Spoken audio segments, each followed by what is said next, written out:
the National League East, Mets in first place. Phillies a half game behind New York, 0-2 on Johnson.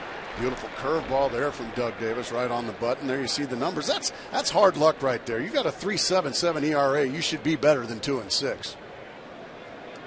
Davis tied for the major league lead in losses with 6. Fastball missing away. A.J. Hinch, Diamondbacks manager, said earlier today Davis has certainly pitched well enough to have more wins than he does. A 1-2, a cold strike 3 on the inside corner. So Kelly Johnson down on strikes.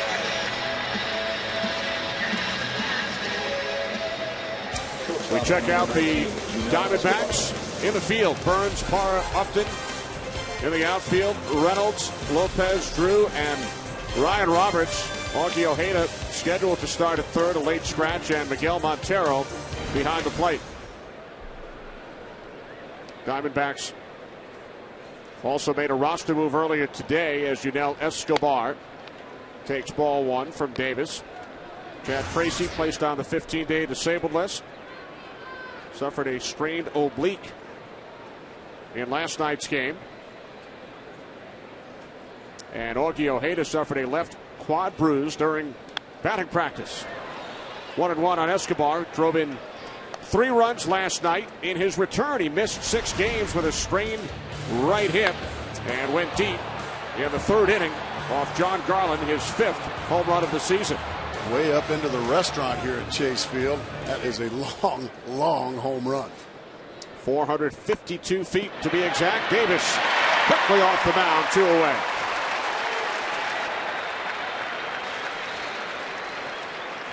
Well, just to show you that I can bunt too, as well as hit upper deck home runs. Not a bad idea, but the execution just didn't get it there. That's an easy out, and I'm sure Doug Davis thinking, thank you very much, Yunel Escobar, for bunting when you've got upper deck power. So 2 up, 2 down. Here in the Braves first as Garrett Anderson steps in. First pitch, left field. A sliding catch is made by Eric Burns. An 8-pitch first for Doug Davis.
Replaced Bob Melvin as D-backs manager.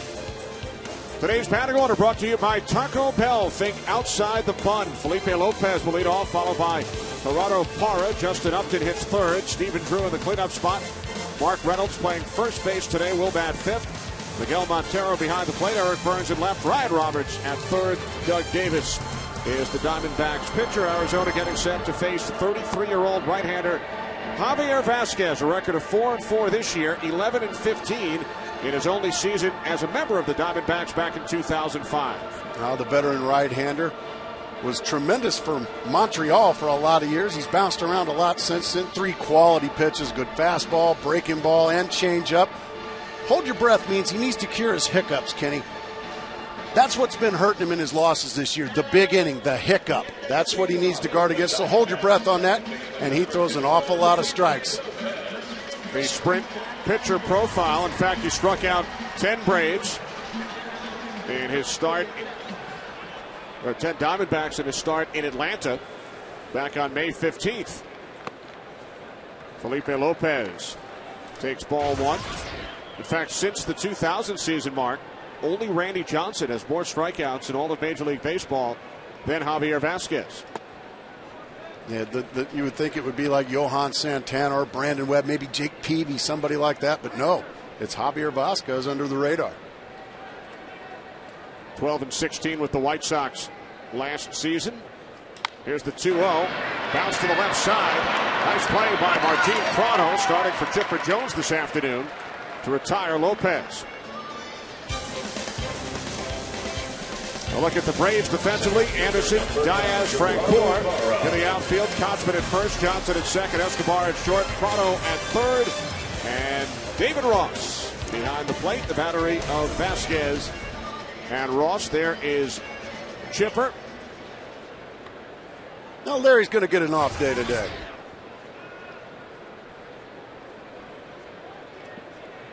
Don't tell him I called him Larry. He gets upset about that, Kenny. You're not the only one that has referred to him by his given name over the last 15 years. I think about 50,000 strong about every night in New York do, don't they? Chipper having trouble batting right-handed, having trouble pushing off. Has a sprained right big toe. So proud of the start at third today. As Parr lifts this one into left center. And the catch is made by Matt Diaz, making his first Major League start in center field. Played 1 inning in center field in a game last week. That has been it. He's given the obligatory congratulations there for making the play. The crew chief, Jerry Crawford, behind the plate today. Angel Campos working first. Phil Cuzzy out at second. Tom Hallion is the third base umpire. Here's Justin Upton, who has been on fire since late April. Swings at the first pitch. It's a fair ball. Prado fires across, and Upton is retired. Well, Davis needed 8 pitches. Vasquez only 6 to retire the D-backs in the first. While you enjoy the game, we remind you that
Fun and sponsored by Sprint. Get more done with Nextel Direct Connect only on the Now Network, and by Hyundai Assurance. A little certainty in uncertain times.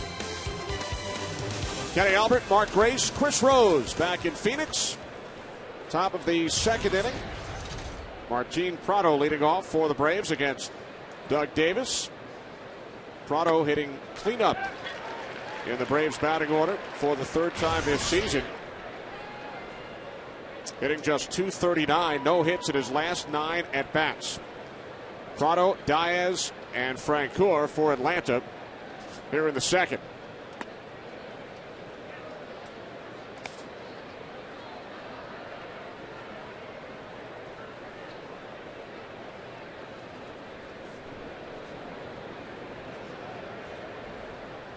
The 1-1 to Prado, and a base hit into left center field.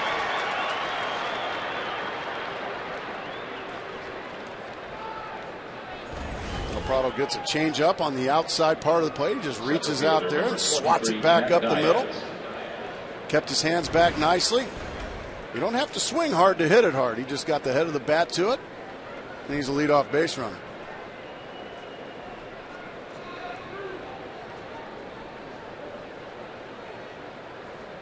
Here's Matt Diaz. We mentioned making his first major league start in center field.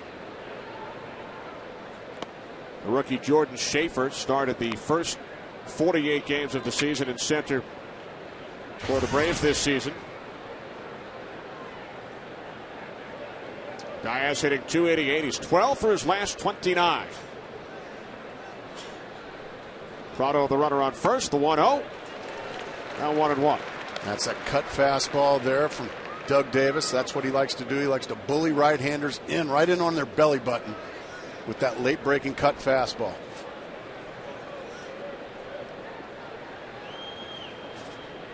Diaz 1 for 5 lifetime against Davis. Davis missing low and inside, 2-1. That's the comfort zone for Davis. Inside corner to the right-handed hitter. Breaks a lot of bats. Gets a lot of ground balls with it.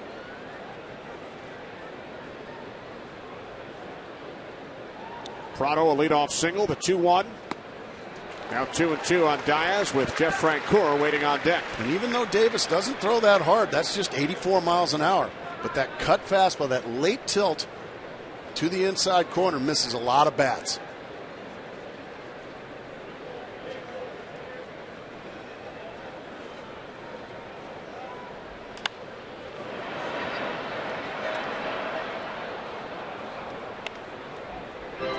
Well, the roof is closed here at Chase Field this afternoon. 72 degrees inside. We have reached triple figures mark outside.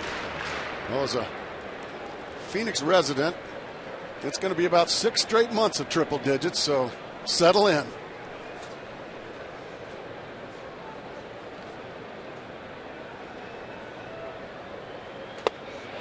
Fastball, swing and a miss by Diaz. Second strikeout for Davis. You don't have to throw the ball through the wall, only 84 miles an hour. But that cut fastball just looks good and not even close for Diaz. Right by him.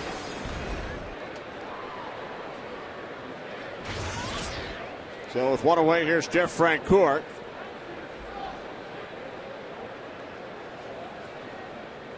Francoeur just 3 for his last 21. Off-speed pitch missing away, ball 1. And a free swinger is Francoeur. He doesn't walk very often. He's not a fastball hitter or an off-speed hitter. He's an any ball hitter. Throw the rosin bag up there, he might take a swing at it. Back-to-back breaking balls, though, to get ahead in the count 2-0.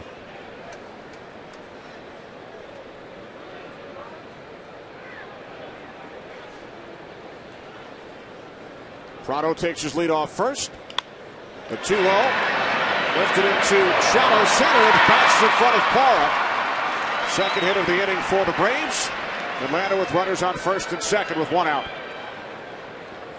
After a couple of breaking balls, Doug Davis goes right back to the inside corner with the cut fastball. He jams Francoeur, but he's a strong young man. Still able to get it out there in front of Gerardo Parra.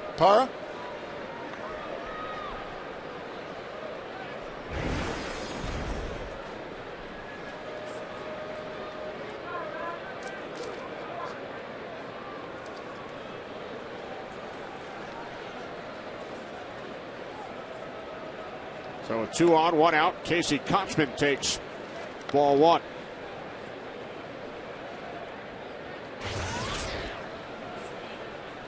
Kochman tied for the team lead and runs batted in with Escobar with 24.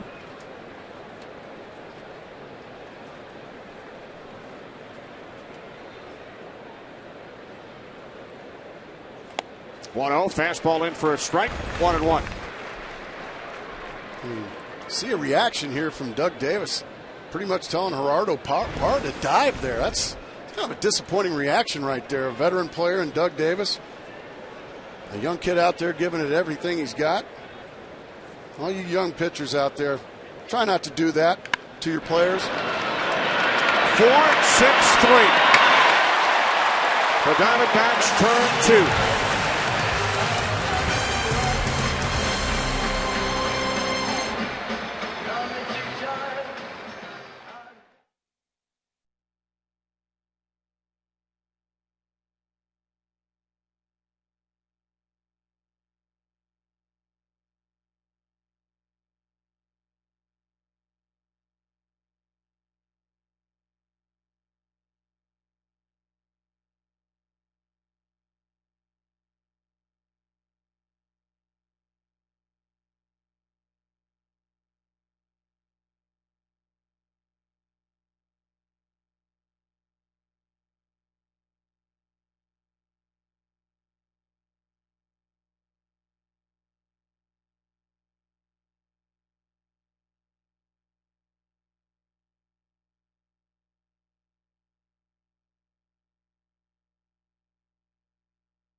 Presented by Taco Bell is sponsored by Bud Light Lime.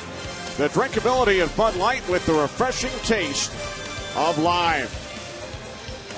Bottom of the second inning, no score here in Phoenix. Mark, getting back to the reaction of Doug Davis following the ball hit by Francoeur. What if Parra dives and the ball gets past him? Exactly, and that's if Parra dives and the ball gets past him, that's going to be a run-scoring triple. And then Doug Davis is in all kinds of trouble. So I was going to tell you young pitchers out there, try not to do that to your position players. I know you're competing, and I know you want to get as many outs as you can, but that's not the way to get position players on your side. And then Kochman grounded into the 4-6-3 double play to end the inning. Stephen Drew leads off here in the second against Javier Vasquez. 1-1 on Drew. Drew, Reynolds, and Montero for the Diamondbacks here in the second inning.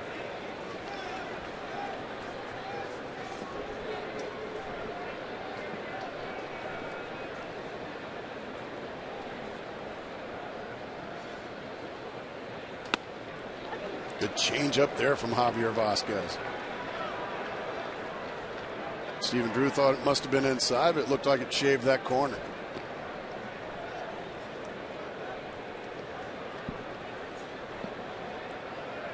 1-2 on Drew. Mark Reynolds waiting on deck. Check swing. Ball 2, says the third base umpire, Tom Hallion.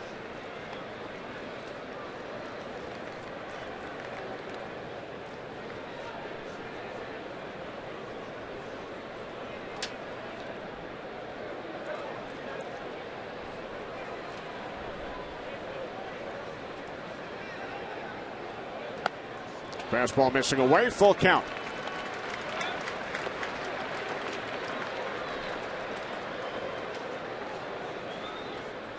There's Reynolds, who leads the club in both home runs and runs batted in.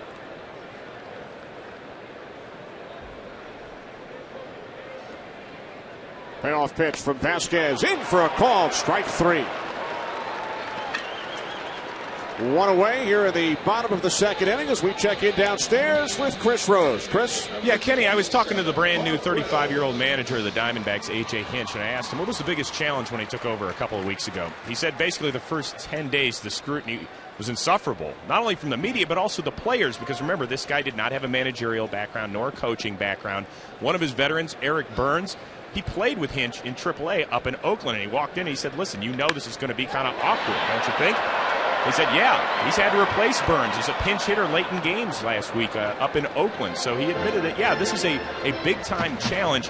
Now, Gracie, you're around this team an awful lot. What do you think about their tact going with a guy who has no managerial nor coaching experience? Well, the Diamondbacks, they've decided they're going to go on a certain path. And the certain path that Josh Burns, the general manager, and the decision makers for the Diamondbacks, they've decided that they're going to do it a certain way, and that way is A.J. Hinch and Josh Burns. They're all in this thing together, and they've decided that's the way. Could they have brought up Bobby Valentine in here or somebody like that? Sure, they could have, but they decided that A.J. Hinch knows these guys better than bringing in somebody from the outside. So A.J. Hinch is going to be the guy, and he's going to be the guy in at least through 2012. Is it tough though, Gracie, being in a dugout with a guy you played with? Played against? Is that difficult? No, not really, because I played my 3 years out here for the Diamondbacks. I played with Bob Brenly. Bob Brenly was a guy I played against for a few years when he was a San Francisco Giant, and I don't think that would be a problem at all. Just because he may be young. Reynolds smacks this one into left center. Rolls to the wall. Extra bases for Mark Reynolds. He is in with a stand-up double.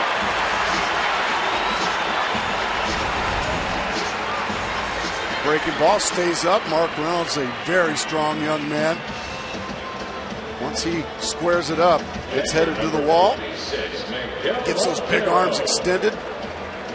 And for a big guy, Mark Reynolds can really run. He stole 4 bases in a game a couple of weeks ago in Florida. Diamondbacks have an extra base hit mark in every game this season. 71 consecutive games with an extra base hit dating back to 2008. So Reynolds in scoring position for Miguel Montero. 1 out, bottom of the second inning, no score. Getting back to A.J. Hinch. He was a valedictorian in high school, attended Stanford, first 3-time All-American baseball player at Stanford, captain of the 1996 U.S. Olympic team, drafted by the Oakland A's that same year. Played for the A's, the Royals, the Tigers, and the Phillies. He had been the vice president of player development prior to taking over for Bob Melvin on May 7th. Hey, Kenny, one other thing.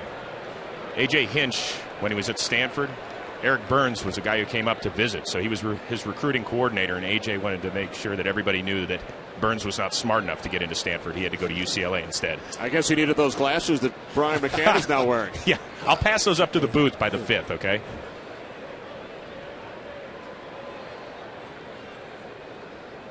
Of course, Chris chatted with Brian McCann, who's not in the Braves lineup today. Brian recently on the disabled list following complications from LASIK surgery. And Chris asked Brian if he feels smarter when he wears glasses now.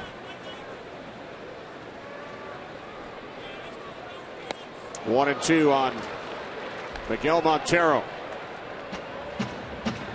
Beautiful change up there from Javier Vasquez. You're throwing around 93 miles an hour, and then you get that 82 mile an hour change up. It looks just like the fastball. It's just about 6 feet shorter, I guess you could say. And you can see Montero way out in front.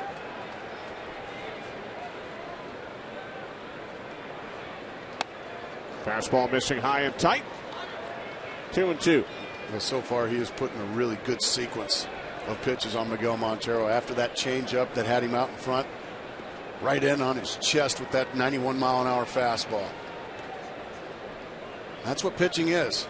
Speeding you up, slowing you down, keeping you off balance. Javi's been doing it for years.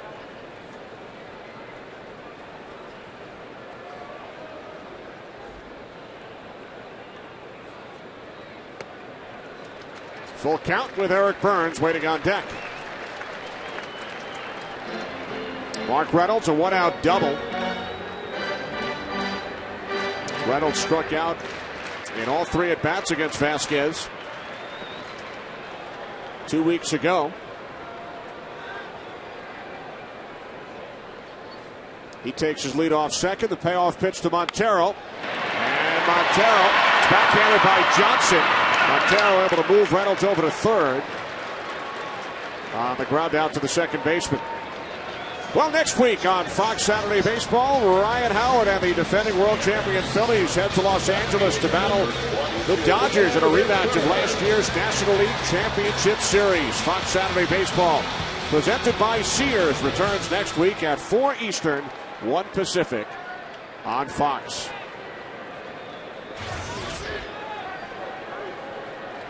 So with 2 away and Reynolds now on third, here is Eric Burns.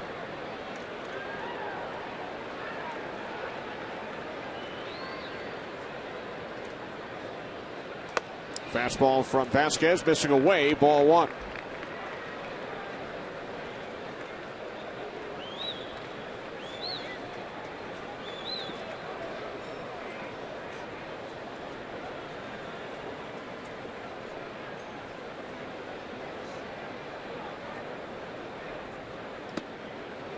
Curve missing low, 2-0. Vasquez trying to get Eric Burns to chase something out of the zone. With the base open, he's got rookie Ryan Roberts on deck. But now Eric Burns hasn't chased, so let's see if he pitches around him here. I went with the breaking ball again. That time it was a beauty right on the button. That one just buckled Eric Burns.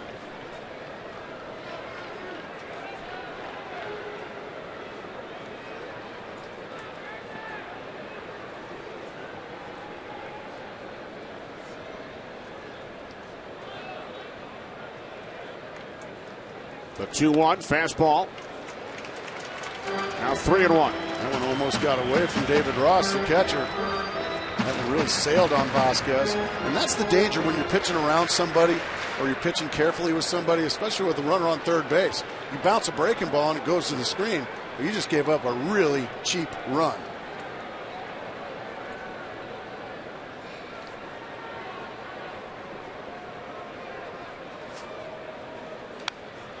Foul back to the screen, full count. 2 outs, bottom of the second inning, no score. Reynolds, a 1-out double. He is on third. Ryan Roberts taking his swings in the on-deck circle.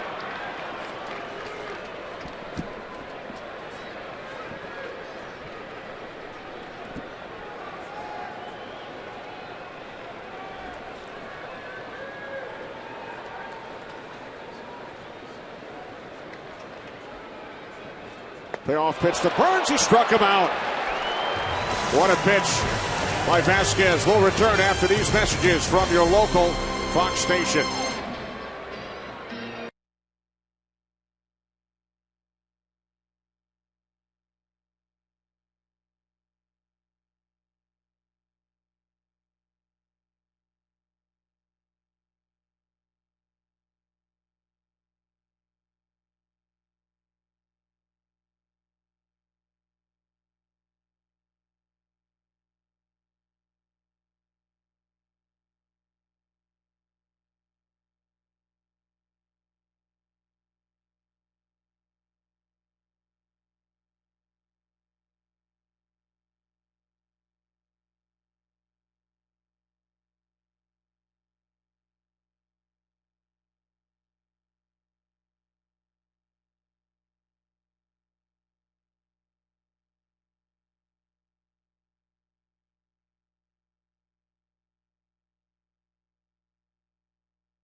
Chris Rose here in Phoenix as David Ross swings at the first pitch from Davis.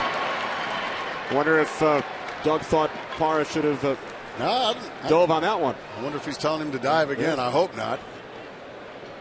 That's just it's a dangerous habit to get into. Start showing up your players right in front of everybody. Now, probably won't happen here, but I've seen things like that lead to altercations. So a leadoff single for Ross here in the third as the pitcher Vasquez steps in. 2 hits and 19 at bats this season for Javier. A career .207 hitter. Hit his only career home run right here back in 2005 while a member of the Diamondbacks did it against Duaner Sanchez of the Dodgers. Looking to move his battery mate over. He does.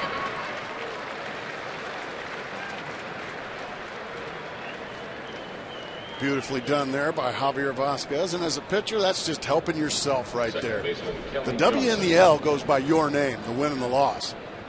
And if you can be a threat with the bat, as Javi Vasquez is, or help yourself by being a quality bunter, you're going to put a lot more W's next to your name than L's. So David Ross in scoring position. Kelly Johnson at the plate.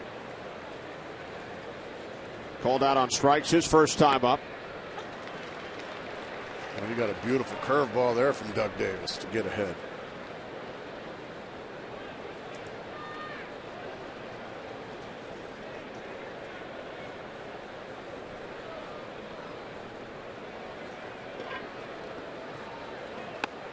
Fastball missing inside.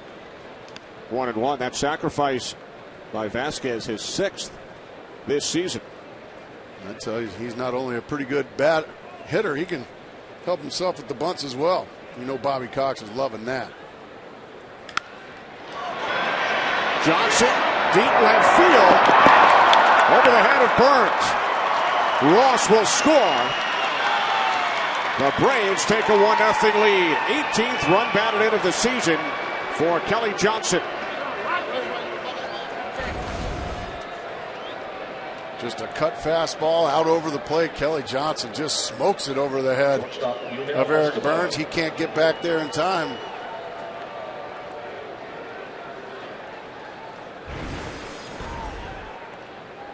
Don't know what Doug Davis was reacting to there. So the Vasquez sacrifice leads to the first run of the game. Helping himself.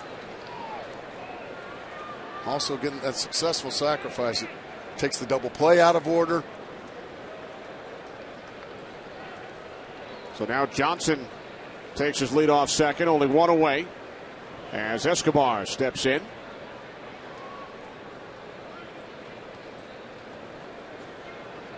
Escobar popped out to the pitcher Davis on a bunt attempt back in the first inning. Davis and Montero can't get on the same page, trying to figure out just what they want to do.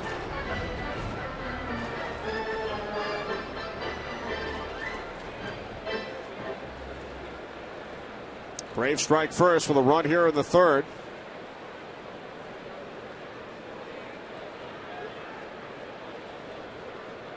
And the pitch to Escobar, missing low and away, ball 1. Escobar, we mentioned, returned yesterday after missing 6 games with a strained right hip. Braves contemplated placing him on the disabled list. They did not, and it paid off. 2 hits, including a home run, 3 runs batted in for Unell last night. A long home run. Braves pounded the Diamondbacks and John Garland with 9 early runs. And Doug Davis struggling to get his breaking ball over here.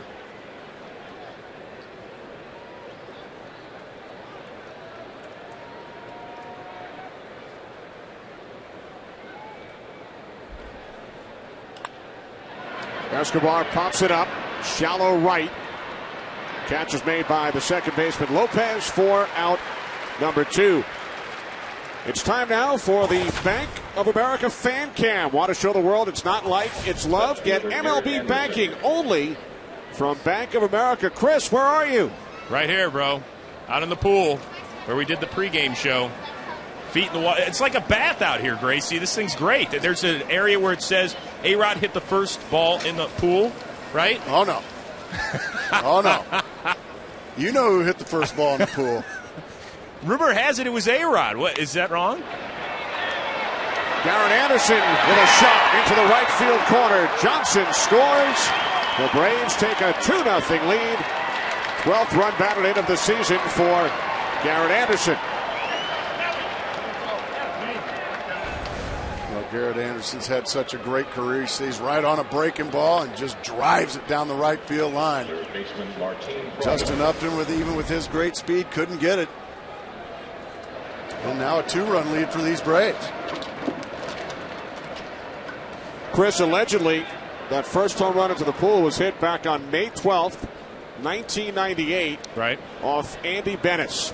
At least that's what Mark tells me. Yeah, it was right around there. Well, there's nothing allegedly about it. Gracie, we'll give you that's true. You hit it into the pool. He hit it in the area, correct? Is that right? He hit it in the area, okay. Yes. But and his came significantly later. I got to tell you, man, it's nice. It's like a bath in this thing. Chris, we felt bad during the week when we learned that we were going to wear golf shirts today and you would have the shirt and tie, but after we see you with the feet in the pool, no more. Hey, somebody has to class up the joint, pal.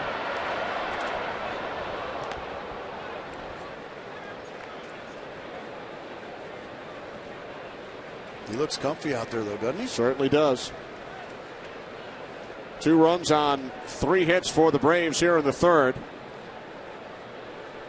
Both runs driven in by left-handed hitters, Kelly Johnson and Garrett Anderson off of Davis, the left-hander.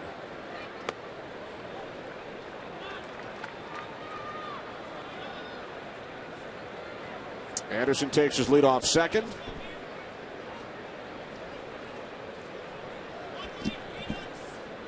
Davis no wins over his last 5 starts, behind 2-0 today. Just foul. We said when we were introducing Doug Davis about what an escape artist he is. Well, not here in the third. A couple of doubles by left-handed hitters have provided. Well, here it is, Mark. May of '98. Uh-oh. Mark Grace has a Cub. Splash. Splash. Skinny Mark Grace.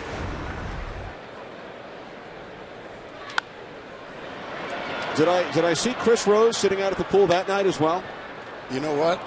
He may have been, and I would have. I'm not sure how safe that pool is now that that Chris's feet have been in there. Excellent point. Might need to. It's like throwing a Baby Ruth in there, I think. I don't think Chris has left the pool since '98.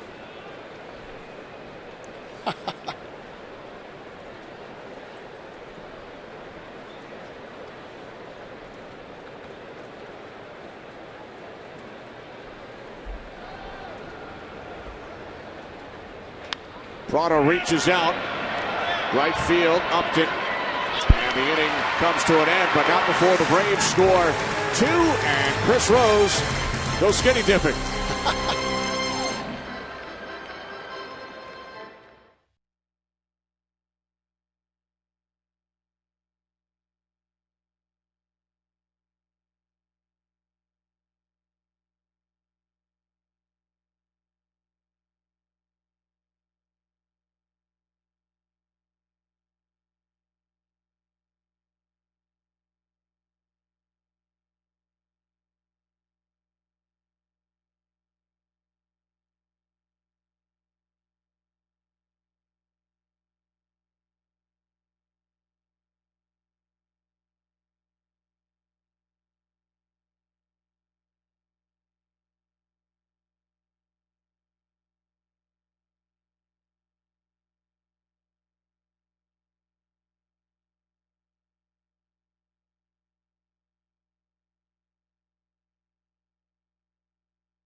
Remind me of that, huh?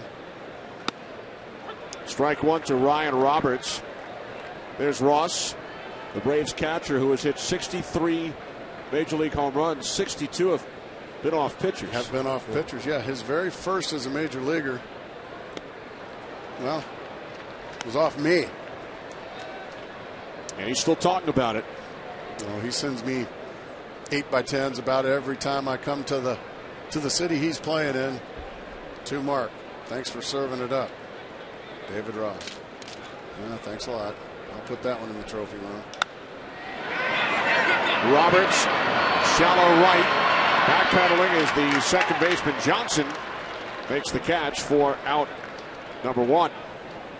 And the goal here for Javier Vasquez, after your offense has gone out and put a couple of runs up for you, come and have a quick 1-2-3 inning if you can. A clean, crisp inning. Keep the momentum in your dugout and get those boys right back to the bat rack. Facing the opposing pitcher Davis, who has 4 hits this season in 19 at bats.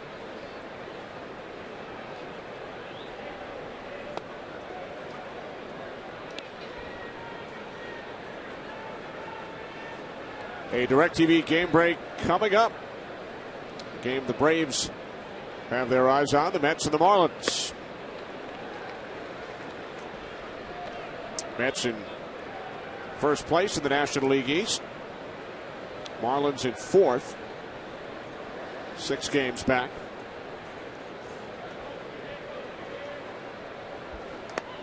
One and two on Davis with Felipe Lopez waiting on deck. Doug Davis getting a steady diet of breaking balls here from Javier Vasquez. And I don't think Doug Davis is too comfortable with those breaking balls. I think he'd rather hit the straight one. Well, for Vasquez, you got to throw him another breaking ball, don't you? There it is. And Davis becomes strikeout victim number 3, and then has a word for the home plate umpire, Jerry Crawford. Let's check in with Chris Rose. What's going on with the Mets and the Marlins, Chris? I have 2 words for you. Jeremy Hermida. I got 4. Jeremy Hermida goes deep. A 3-run shot, his 5th of the year. Fish take care of the Mets. Josh Johnson 7 strong, improves to 6-0 lifetime against New York. Remember to follow your favorite out-of-market team only on DirecTV. Kenny. All right, thanks for that DirecTV game break, Chris. Mets 4-game win streak has come to an end.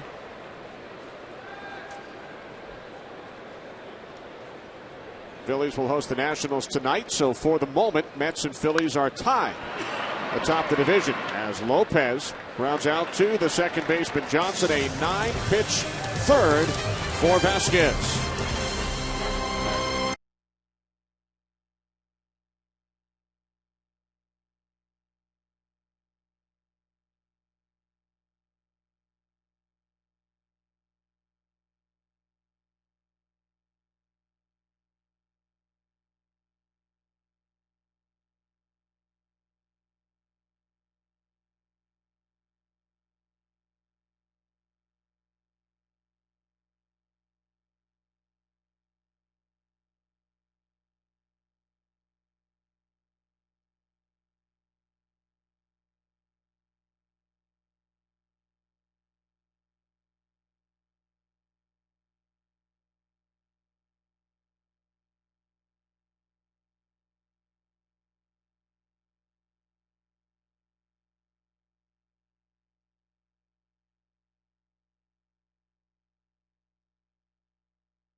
inside Chase Field here in Phoenix. Braves with 2 in the third lead the Diamondbacks 2-0 as Matt Diaz sends the first pitch of the fourth into right, and the catch is made by Justin Upton. We spoke moments ago with the 35-year-old skipper of the Diamondbacks, A.J. Hinch, and we asked A.J. about his first 3 weeks on the job. Well, I mean, obviously being around the players and getting them, getting on the same page with them, working with them, one-on-one, and also with the coaching staff has been a pleasure. We've gone through a lot as a team. Obviously, going through the managerial change, Scott Schoenweiss's wife passing away, the ups and downs of a season. So they're responding well and playing hard. Doug Davis, your starting pitcher today. Your bullpen's a little taxed. You need him to go pretty deep, don't you? No, we were relying on him to go pretty deep today. And one thing about him, the more pitches that he throws, he does get better the more that he gets tired. The way he pitches, the style that he pitches, taking miles per hour off the fastball can be to his advantage. When he feels real strong, sometimes he misses up in the zone. So we're going to rely on him pretty deep today and let him go as far as he can. Thanks, A.J. Best of luck. All right, my pleasure. Good luck, Skipper. 0-2 on Frank Cora with 1 out. Top of the 4th inning. A.J. Hinch, the youngest manager in all of Major League Baseball. On the other side, 68-year-old Bobby Cox, the second oldest. Joe Torre, the oldest manager, has a year on Bobby. And certainly a contrast in experience.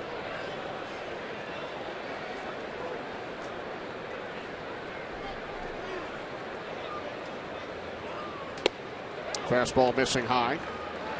When A.J. Hinch was born in May of 1974, Bobby Cox was managing the Yankees International League affiliate in Syracuse. Isn't that amazing? He became a Major League manager 4 years later in '78. As Frank Cora grounds out to the shortstop Drew for out number 2. When A.J. Hinch turned 16, his parents gave him a choice. We'll get you a car or a batting cage. What did he choose? What do you think? I think he chose batting cage. You are correct. During his high school days in Oklahoma, he said it became the hub of his high school team. They would all come over to his house, use the batting cage. Probably a good thing because I don't think he could fit the entire team in a car. And he did get that first car a couple of years later when he attended Stanford. But he chose the batting cage over the car at the age of 16. What would your choice have been? Are you kidding me? You can't get chicks with a batting cage. Gotta go car, don't you? My first job I ever had when I was 16 years old, I worked at a batting cage. One of the coin operated. Back when it cost you a quarter to take 10 swings. That was my first occupation. I guess chicks dig the long ball, not line drives into a fence, right? No, not at all. That's why I'm single. Well, A.J. still feels at the age of 35, 19 years later, that he made the right choice. I think you're right.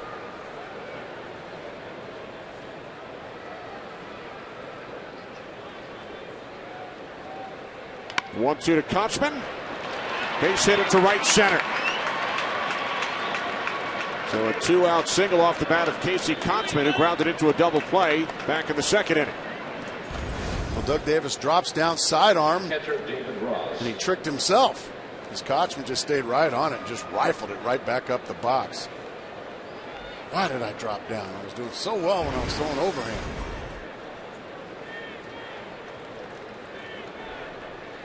So a 2-out base runner for the Braves. Here's David Ross.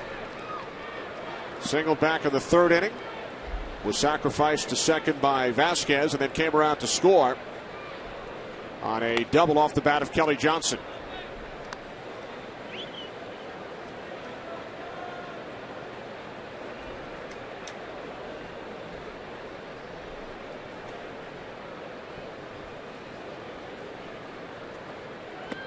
Good curveball there from Davis.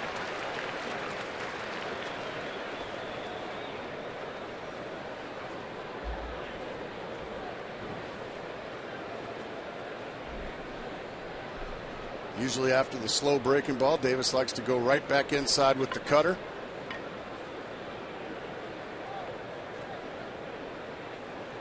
And there goes Montero right to the inside corner again. And there it is. Beautifully executed there by the left-hander. Fastball in for strike 2, 1-2 on Ross.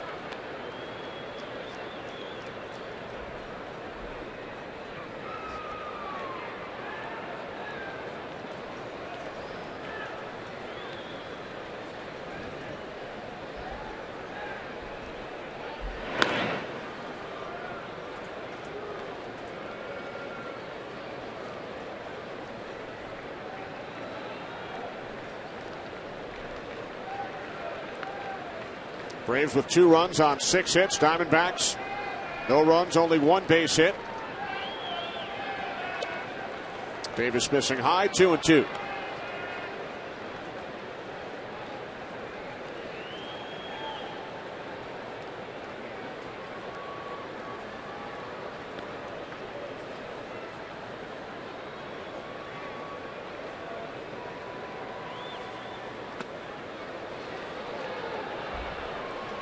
Tried to go to the outside corner with that cut fastball.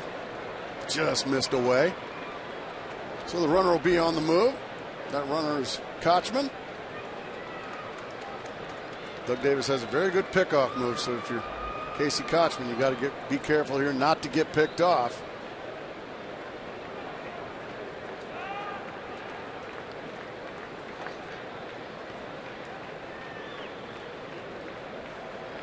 Payoff pitch to Ross, off speed, missing high. So Ross draws a 2-out walk. And we take you back to September 2nd, 2002. What an awful memory. David Ross took you deep. His first career home run. First career home run. I cursed him out all the way around the bases. That was, this poor guy waited his whole life to hit his first major league home run, and he hits it off me. But he's a good sport about it too. And that made the score Dodgers 20, Diamondbacks nothing. And unfortunately, that's true. That did make it 20-0. That's why I was pitching. And that was the only run you allowed. So you escaped with a career earned run average of 9. Got 3 guys out and gave up a very long tape measure home run to David Ross. You remember who you retired? I remember 2 guys I retired, and then one. Remember Jeff Rebele? Yep. Infielder. He flew out. You remember Tyler Houston, former Brave, former Cub, former teammate of mine. He flied out, and then a young guy that they had just called up in September, and I don't remember his name. We'll find it. Was the last guy that I owned. Well, probably shouldn't go that far. 2-1 now on Vasquez. 2 on, 2 out. Top of the 4th here in Phoenix, with the Braves leading 2-0. Kochman on second. Ross takes his lead off first. Davis missing low. 3-1. Well, after 2 very quick outs now, Doug Davis in danger of back-to-back walks to the number 8 hitter Ross, and now the pitcher Javi Vasquez, a pitch away from loading the bases. He retired the first 2 batters he faced in this inning. Catching the outside corner, full count. As you said earlier, Javier Vasquez handles the bat pretty well. He's not your typical hitting pitcher. Anytime you're a career average over 200, that's pretty good for a pitcher. Runners go, payoff pitch on the ground to the second baseman Lopez. The Braves strand 2 in the 4th. Just enough to do up second in the bottom of the 4th when we return to Phoenix.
Chris Rose. Gerardo Parra will lead off for the Diamondbacks against Javier Vasquez. Parra, Upton, and Drew for Arizona here in the fourth. Parra flat out to center his first time up.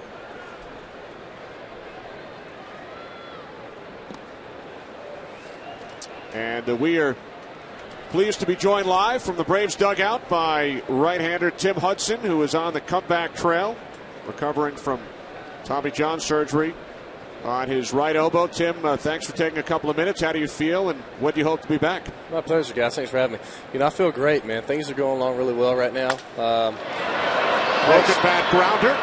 Johnson, the Kotsman, one away. Sorry, Tim. No, things are going really well. I threw a bullpen today, 45 pitches. I couldn't be happier with where I'm at. I'll be, I think Tuesday I'll move it up to 60 pitches and just gradually move up. And hopefully sometime in July I'll be starting some simulated games and some bullpens. And hopefully, we're shooting for a late July, early August rehab starts and get, hopefully get back. Tim, you say 45 pitches or then to 60 pitches. Are those just all fastballs, or are you mixing other stuff as well? They're all fastballs right now, all four seams. I think next week I'll start throwing some. Once I get to the 75 pitch mark, I'll start throwing some cutters and some change-ups and just easing back into that. Right now I'm supposed to be at 50%. So you know how that goes. 50% is probably about 60 or 65, but it's it's going really well, man. Things are bouncing back. The day after I throw, my arm feels really, really good. So. That's the big key. That's how you know if you how you're feeling is the next day after you throw.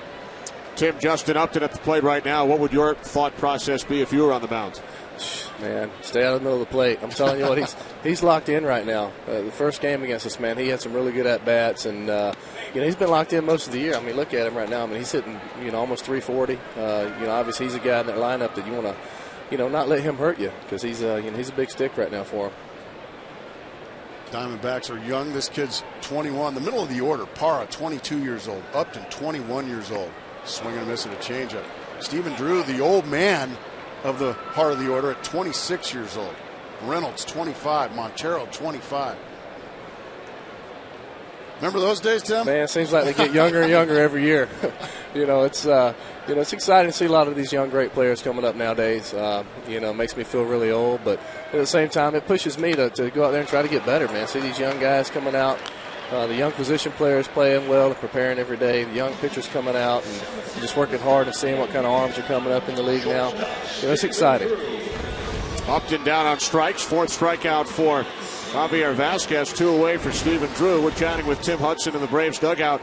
Tim, Tom Glavine, 5 scoreless innings in a AAA rehab start on Thursday. Have you spoken to Tom since that start? I haven't spoken to him since that start, but I spoke to him after his start before that one. And, he said he feels great, man. And that's really great for us to hear.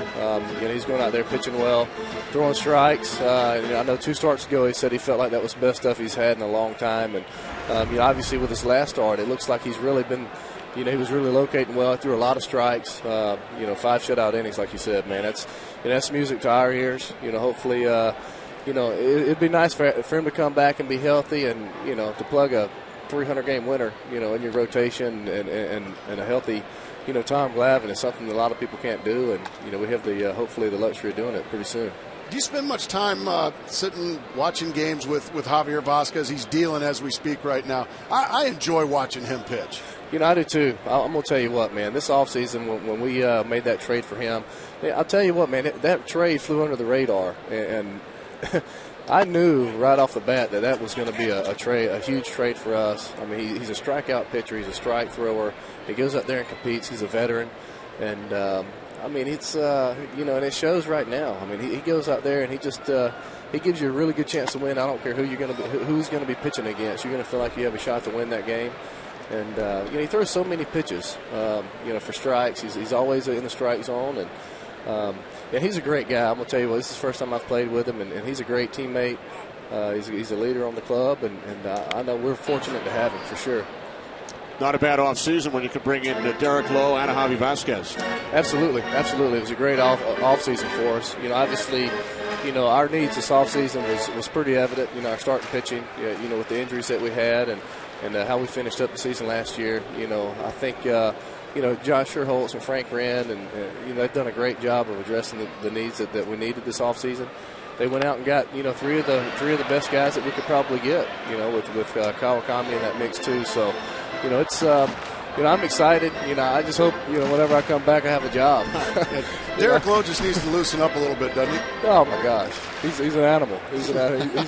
He's been fun to get to know. I'll tell you what, he's a free spirit on the team, and it's funny. You don't really know how guys are until you play with them for a while, and he's a fun teammate, and I'm really looking forward to getting to know him a lot more during the season. Drew pops it up, shallow left center, and it drops. Safe at second is Drew. 3 Braves, Escobar, Diaz, and Anderson converged on the ball. It's a base hit for Stephen Drew. It's popped up right out there in the Bermuda Triangle. It looks like Escobar had a beat on it, and he just came up short. And the throw in gets away from Kelly Johnson. Stephen Drew taking a chance. Gets into second base safely. A bloop double. What looked to be a harmless pop-up ends up falling. So on Stephen Drew bobblehead day here at Chase Field, Drew with a bloop double. Tim Hudson, have you ever had a bobblehead day? I've had a couple in my time. I say that the bobbleheads look a lot bigger than I do in person. But yeah, they're fun. They're fun for the fans. My kids love them. They seem to like to break the arms off of them and throw them across the room a lot. I'm telling you, you are preaching to the choir. Unfortunately, my 2 children, they're 8 and they're 5. They like to pull the heads off the bobbleheads. Yeah, they like to see how far they'll stretch out. Yeah.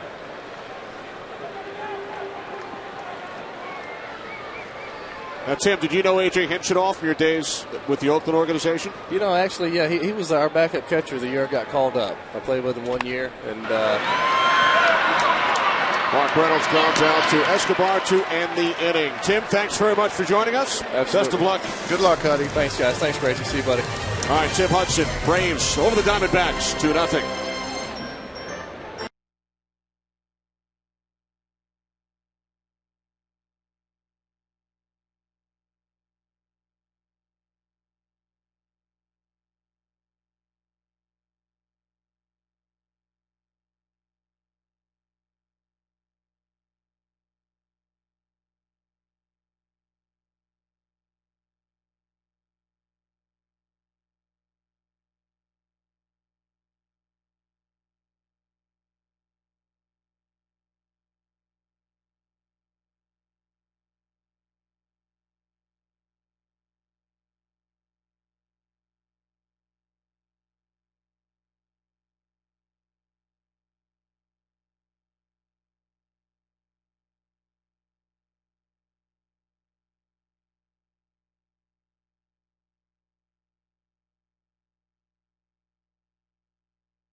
Inning here in Phoenix, top of the order for Atlanta. Kelly Johnson leading off against Doug Davis. Johnson struck out in the first inning, doubled in a run in the third. Our thanks to Tim Hudson for staying with us during the bottom of the fourth inning. We wish Tim a speedy recovery from Tommy John surgery. I'll tell you what, when he's healthy, he's one of the best in the business.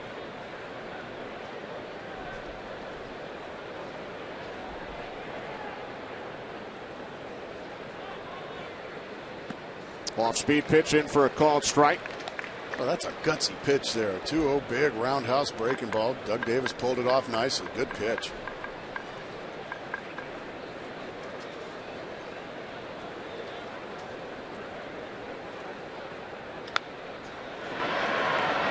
Left field.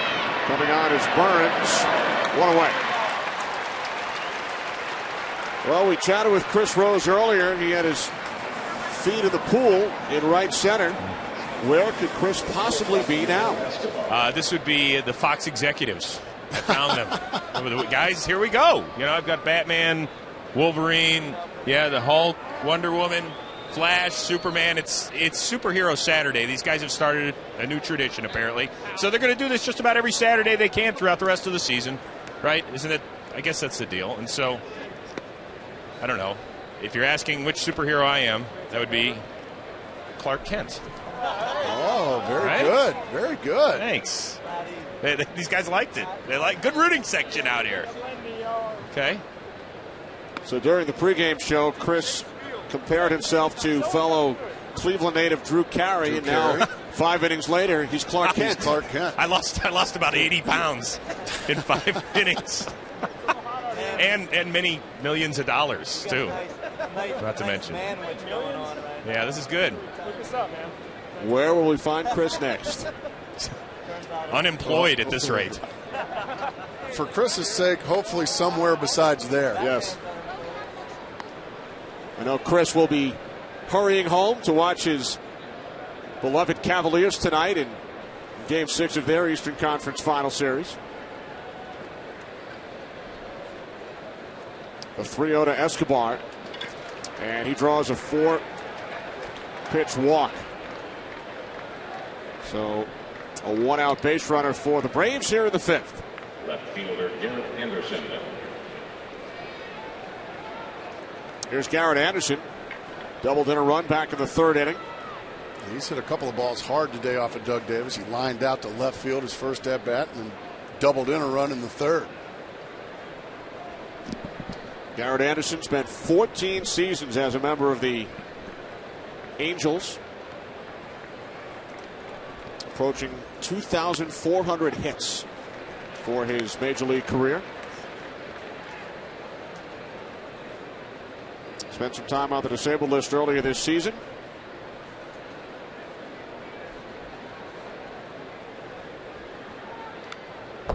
Foul back to the screen, 0-2.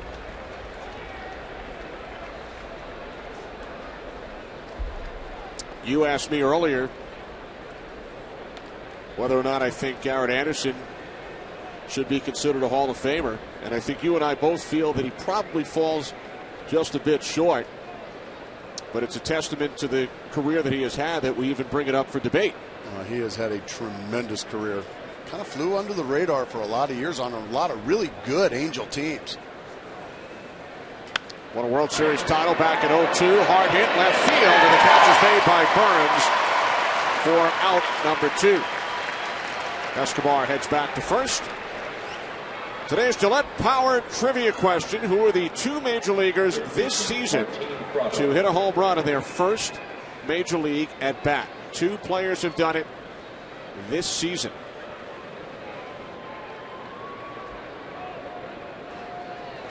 .100 players have done it all time.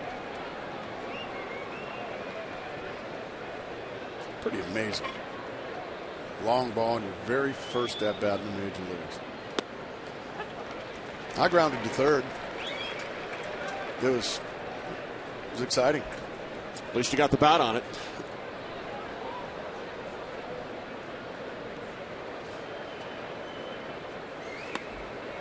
Fastball just missing away. Martin Prado 1 for 2.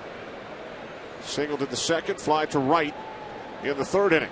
Doug Davis not real happy with the ball call there from home plate umpire and crew chief Jerry Crawford. And Jerry just puts his hands on his hips and stares him down. He's a beauty. They had words earlier after Davis struck out in the third inning. Jerry Crawford been around a long time, one of the best in the business as well.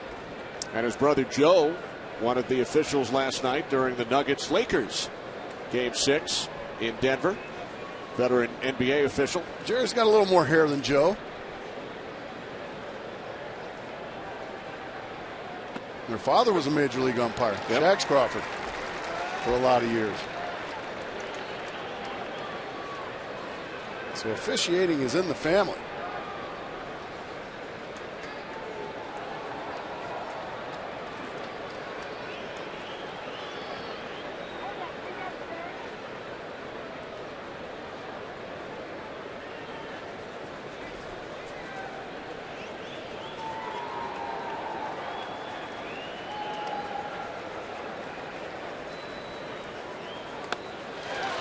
Toronto down on strikes. Third strikeout for Davis. Middle of the fourth. 2-0 Atlanta.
Outside the bun. Bottom of the fifth inning here in Phoenix. Braves lead the Diamondbacks 2-0. Kenny Albert, Mark Grace, Chris Rhodes from Chase Field. Team split the first two of this series. Miguel Montero leading off against Javier Vasquez here at the bottom of the fifth inning. Swinging at the first pitch, 0-1. Montero grounded out to the second baseman Johnson, his first time up. Vasquez has retired 12 of the 14 Diamondbacks he has faced so far today. He's been in complete command of all his pitches. Look at that thing of beauty right there, the breaking ball to jump ahead, strike two. We talked about it in the first inning. This guy is a strike thrower. He throws strike one so often, and that's key for Vasquez. That way he can use his whole arsenal, all four pitches. He can use the changeup, the breaking ball, the fastball, keep you guessing. He can throw them all for strikes.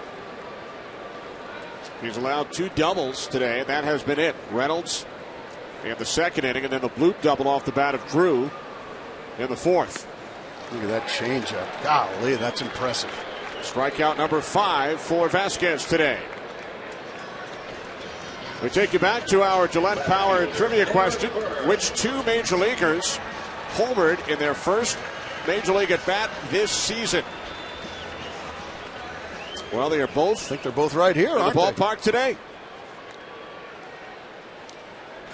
Jordan Schaefer against the defending world champs in Philadelphia. And Gerardo Parra earlier this month against the Reds. In fact, Parra drove in a run in each of his first 5 games in the major leagues. Yeah, he's had a very good go of it here in his first 3 weeks in the major leagues.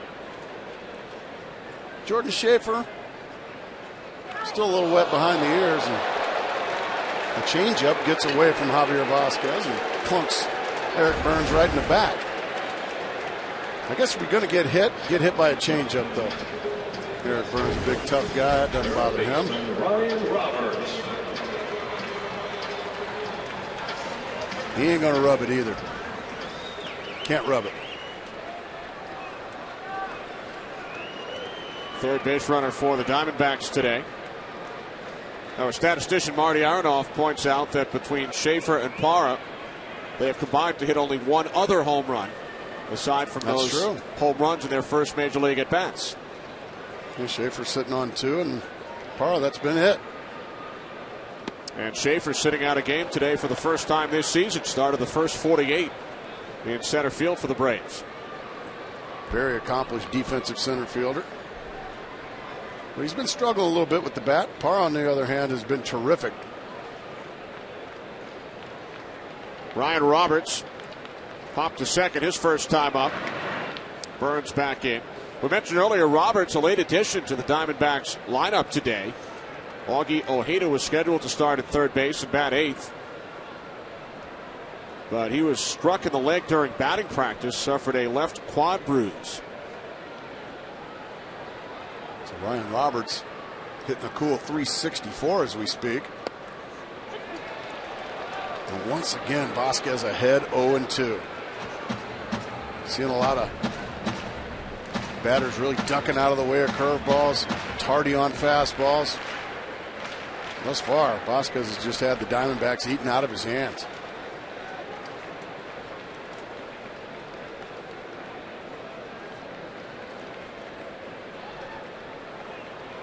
The 0-2 to Roberts. Vasquez missing low and away, 1-2.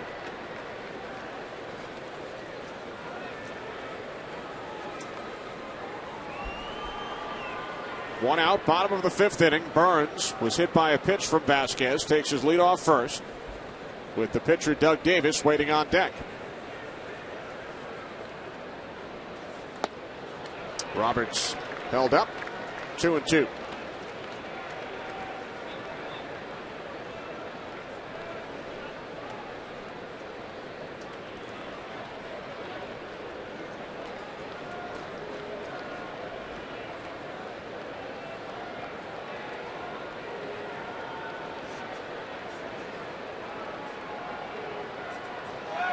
Runner goes, swing and a miss, throw to second. A strike him out, throw him out, double play. Roberts strikes out, Burns thrown out at second.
If you call yourself a sports fan, you got to get DirecTV by Gillette Fusion, Gillette's closest, most comfortable shave, and by Craftsman. Trust in your hands.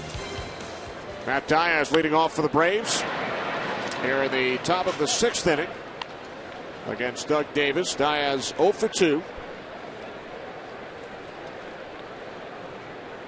He'll be followed by Francoeur and Kochman here in the 6th inning. Pretty good pitchers duel here. Doug Davis just had a little hiccup in the 3rd inning, giving up a couple of runs to these Braves. Javi Vasquez on the other side has just been fabulous the entire time.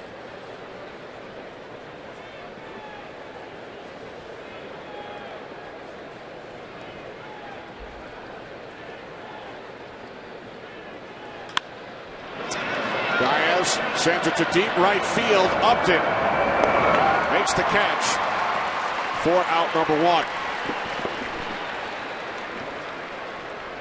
Well, Fox Sports is proud to support the Michael J. Fox Foundation for Parkinson's Research. Got it, Mark? Right there. There it is. There you go. The Michael J. Fox Foundation. Good. Their goal is to drive the development of better treatments and a cure for Parkinson's. To learn more, please visit michaeljfox.org. All of us here at Fox Sports lend our support. Great job by that was a the struggle. Michael J. Fox Foundation. That was a struggle for me right there. All tangled up, huh? I need your help, Kenny. We'll get you settled. Jeff Francoeur 1 for 2. Singled back in the 2nd inning.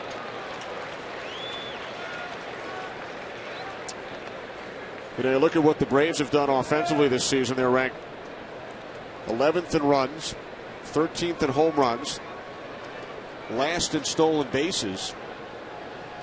Yet, thanks in large part to their pitching staff, record of 24-24, only 3 games out of the National League East. Their general manager, Frank Wren, earlier this week, he said, we need to perform better offensively. Our pitching is going to give us a chance to win. Every night. They run a talented starter and a good bullpen just about every night. As that strike 3 called to Jeff Francoeur. Another good breaking ball from Davis. 4th strikeout for Davis. Diamondbacks catcher Chris Snyder not in the lineup today, wearing a microphone for us, and he chatted in the dugout during the last inning with tomorrow's starting pitcher Max Scherzer. Like when you started throwing hard, how old were you? Were you that kid that? Were you the kid that, like, in Little League, everybody was like, "Oh man, we're facing Max. He throws hard. Did you see his eyes? Yeah, crazy." Well, Max's left eye is brown, his right eye is blue.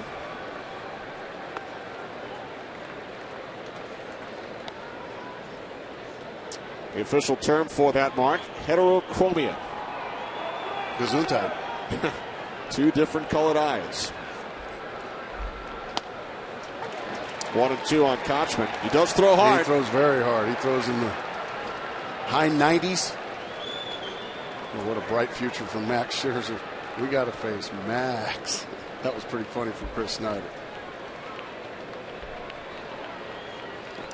Boy, look at Doug Davis.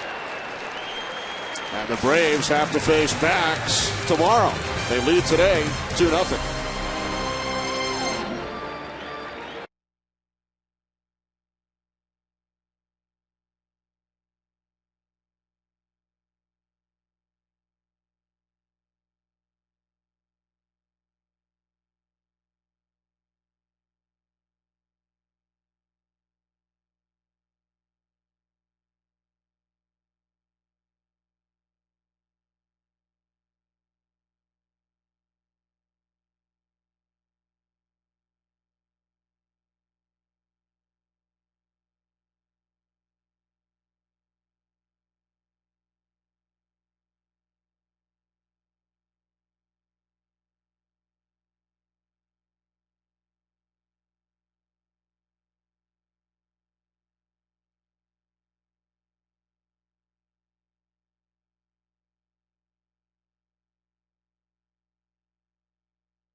Hadn't been a whole lot of offense to talk about today, but that ball stays right on the inner part of the plate there, and Garrett Anderson has made a very good living hitting mistakes from breaking balls. That led to an RBI double down the right field line, and that's been more than enough for Javier Vasquez and the Atlanta Braves. Johnson and Anderson with run-scoring doubles back in the third inning. Bottom of the sixth, 2-0 Atlanta as Doug Davis leads off against Vasquez, squares to bunt, and takes strike one. Davis struck out back in the third inning. New center fielder for the Braves, Jordan Schaefer. He didn't get much of a day off, No. did he? We mentioned he started the first 48 games in center. So Schaefer replaces Diaz, 0-2 on Davis. Perhaps he heard us talking about his home run in his first major league at bat back in early April. Got to get in there.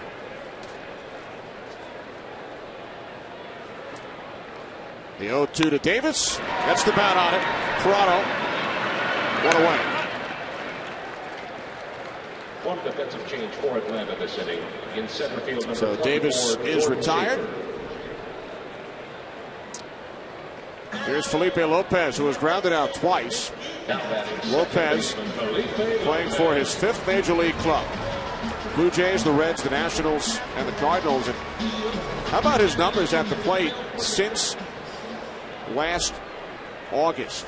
Since August 6th of last season, in the National League, only Manny Ramirez and Albert Pujols have a higher batting average than Felipe Lopez. And right on cue. Don't you love it when the players cooperate, Kenny? Yeah, Felipe Lopez has missed a week with a hamstring injury, and you had to worry if you're A.J. Hinch, can he miss that week and go back to being the hitter he was? And, well, he just continues to sparkle here in the early going. 322 now. Felipe Lopez is hitting.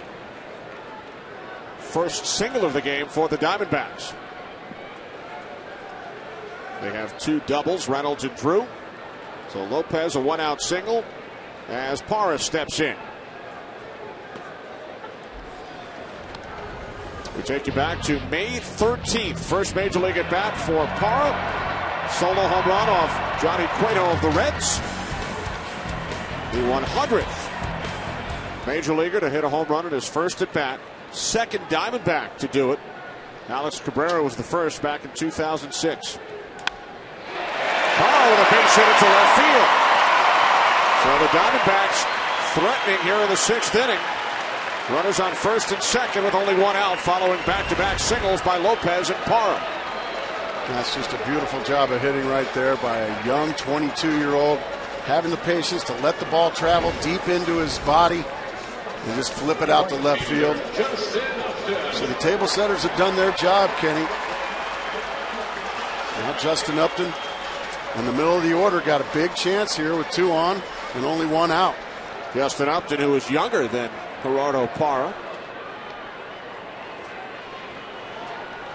Upton still only 21. Will turn 22 in late August. Lopez on second. Parra takes his lead off first. Upton 0 for 2 today. Struck out in his last at bat. 0 for 5 lifetime against Vasquez.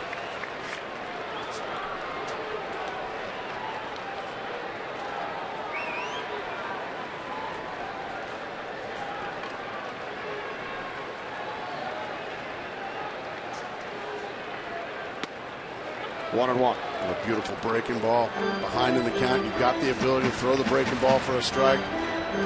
Vasquez just executed it perfectly. Had Upton looking for a fastball. Just pulled the string on him.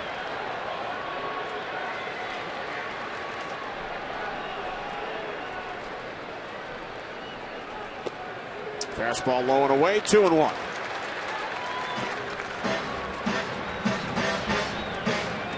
First time Vasquez has really had much to worry about out on the base paths. And you spoke earlier about the fact that it's been that one inning in many of his starts that have given him trouble. I'm sure Bobby Cox is taking a long, hard look at Vasquez. Only 73 pitches in. Should have plenty left in the tank. Falls behind now 3-1 to Upton.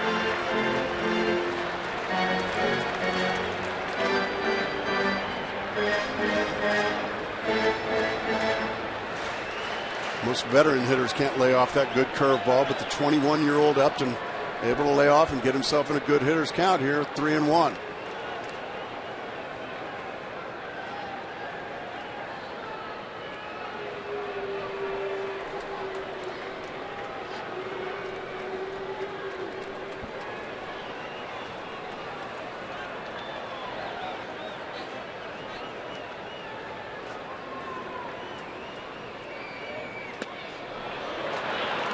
Got him to chase ball 4 there, a little slider away.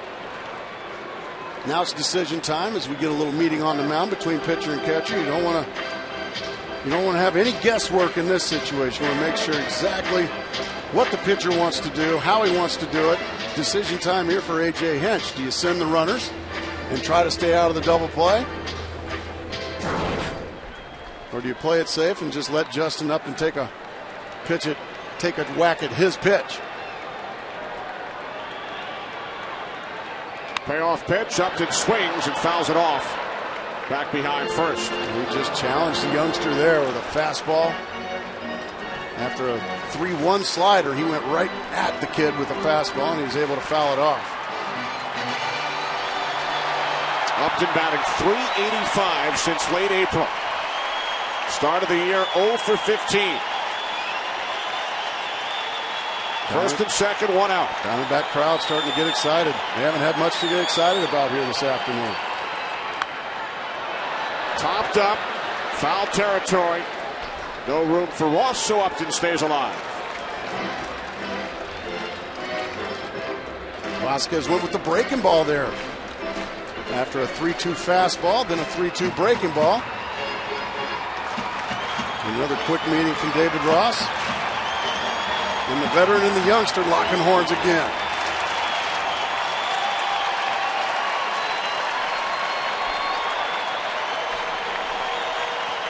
These are the matchups you pay to see. 8th pitch of the at-bat upcoming.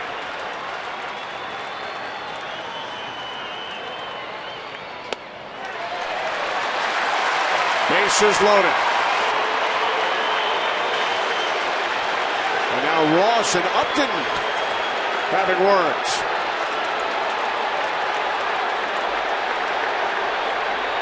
Don't know what that's about.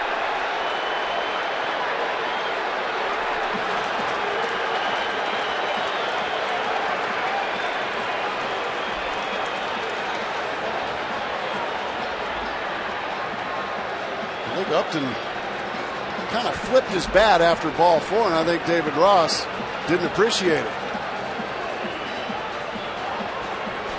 So everybody found a partner to dance with, and now they go back to their dugouts. Here's the pitch. It's up, and it's ball 4. And watch, Justin just flipped his bat a little bit, and I don't think David Ross appreciated that too much. And Justin up said, whoa, wait a minute. You might have just said something to him, and Justin, oh, wait a minute. What'd you just say?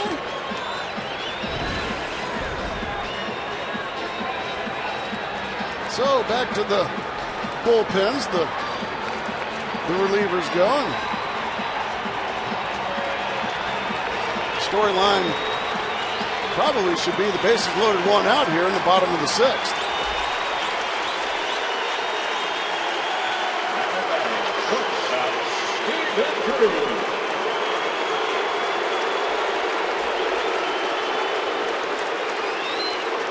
Bases loaded for the cleanup hitter, Stephen Drew.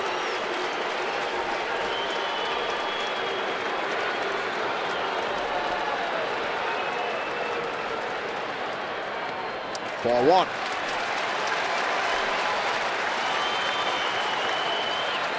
Lopez, Parra, and Upton. The base runners for the Diamondbacks.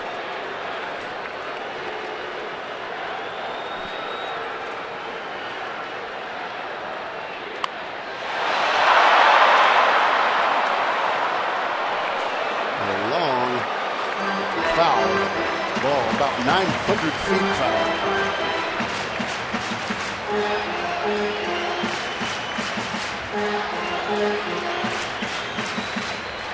Stephen Drew, Georgia native. 1 for 2 today. Called out on strikes. And a double to left center.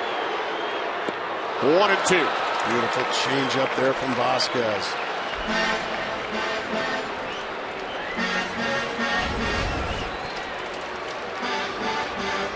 Just perfectly placed right at the bottom of the strike zone, and right over the top of it went Stephen Drew.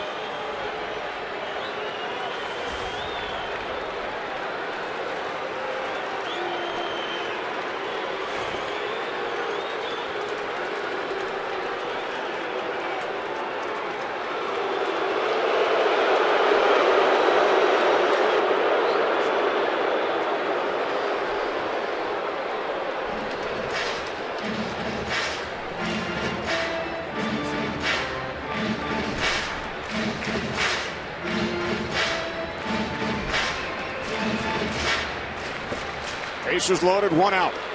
Bottom of the 6th inning.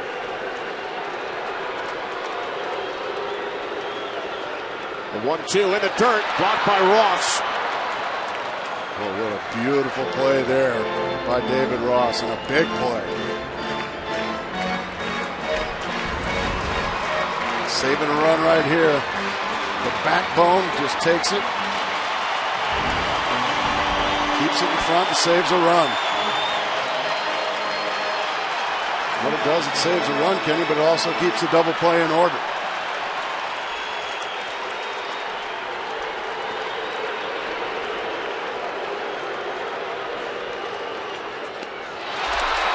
With the changeup. Down on strikes for the 2nd time today. Well, what a time to break out your best changeup of the game. Stephen Drew, nothing he can do there. Right over the top, way out in front. What a pitch.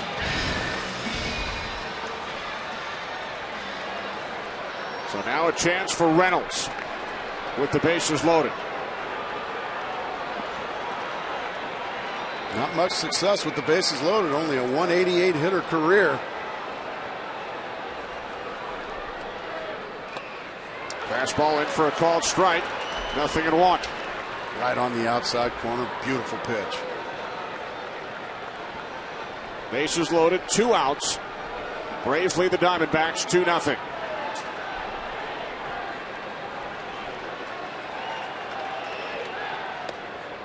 One and 1.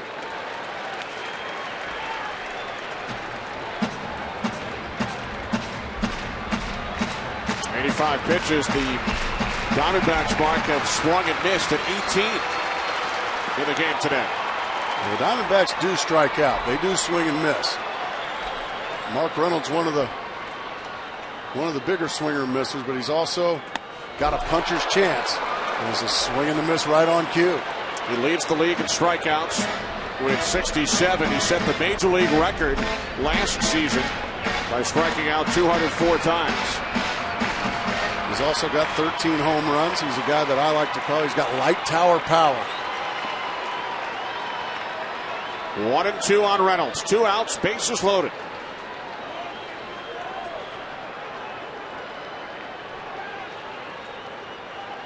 The 1-2 from Vasquez, and Reynolds down on strikes. So Vasquez with a 23-pitch scoreless 6th.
presented by Taco Bell.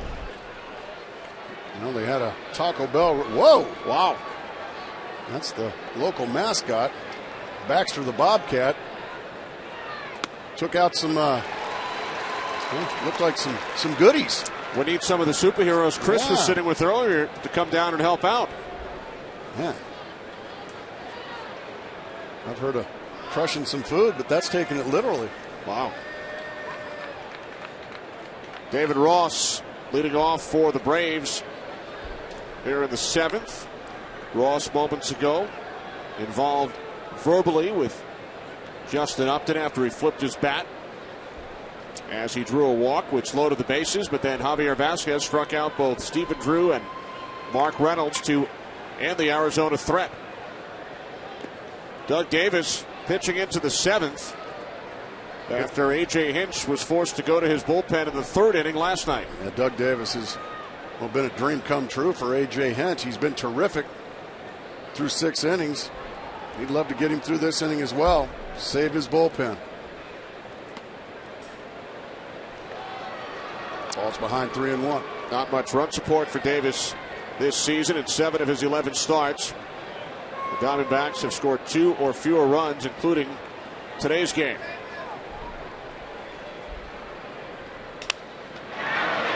Left center, and it drops in. The leadoff single in the 7th for David Ross, his 2nd hit today.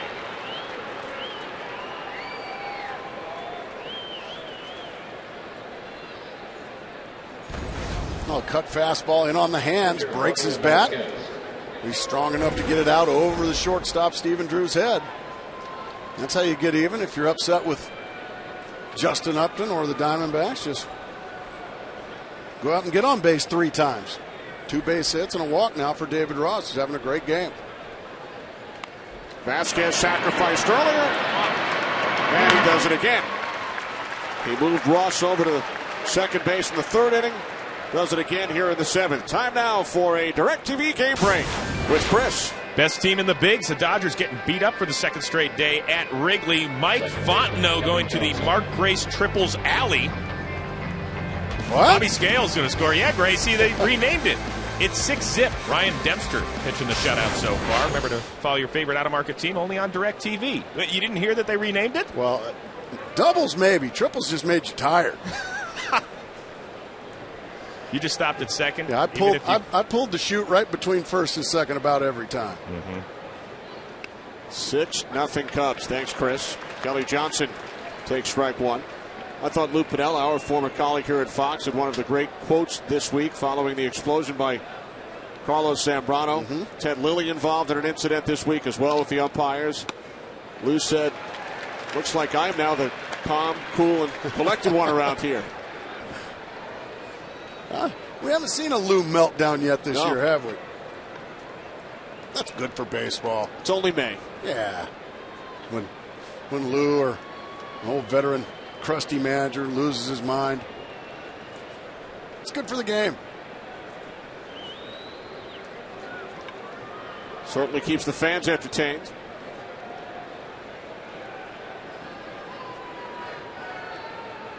Kelly Johnson 1 for 3, doubled in a run, came around to score in the 3rd.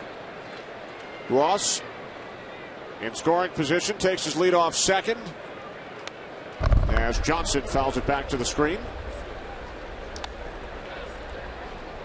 Braves scored their runs in the 3rd. Johnson and Garrett Anderson with RBI doubles.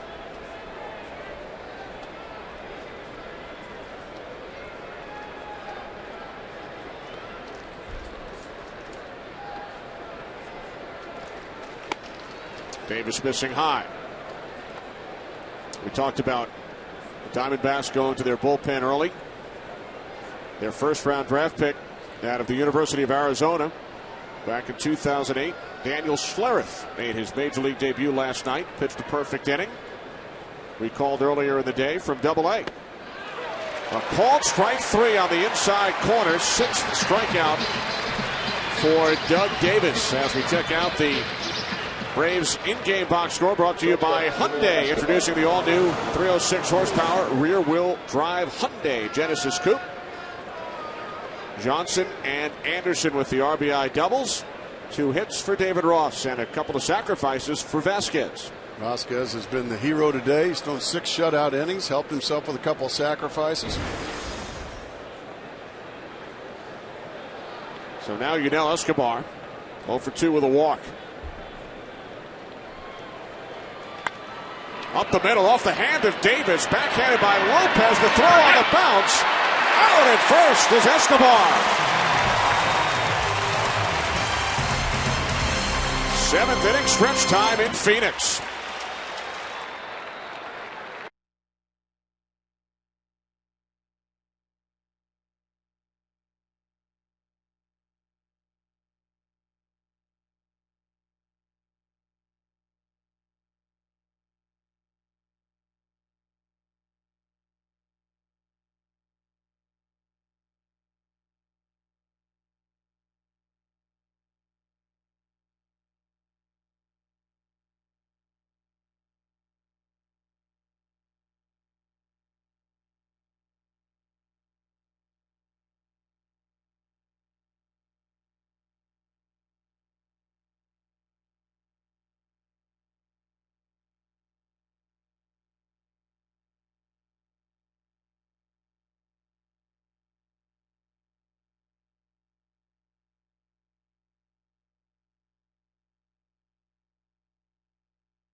By Pepsi Throwback, made with natural sugar for a limited time only.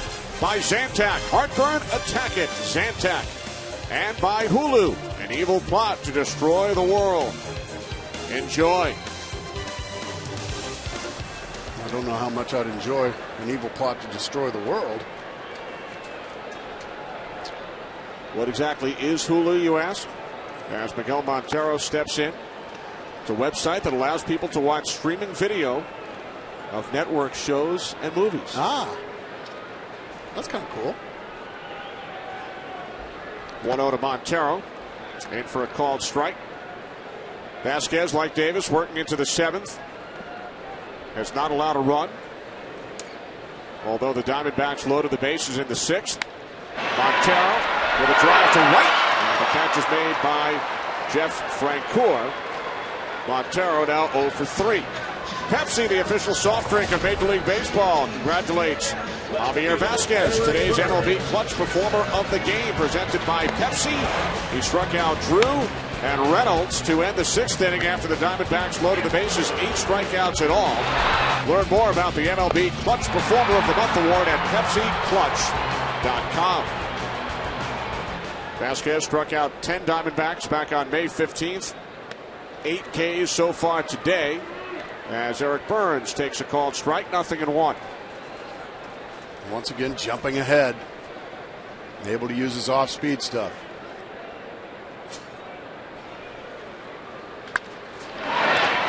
Diving stop by Escobar, gets up and throws, but Burns beats the throw, an infield single for Eric Burns. Beautiful play there by Yunel Escobar. But he won't be on any highlight films because Burns just runs way too well. This is going to get most runners. But Eric Burns runs very well. And that's an infield base hit. You love the effort there to the right. Strong arm across the diamond as well, but he couldn't get him. Doggone it.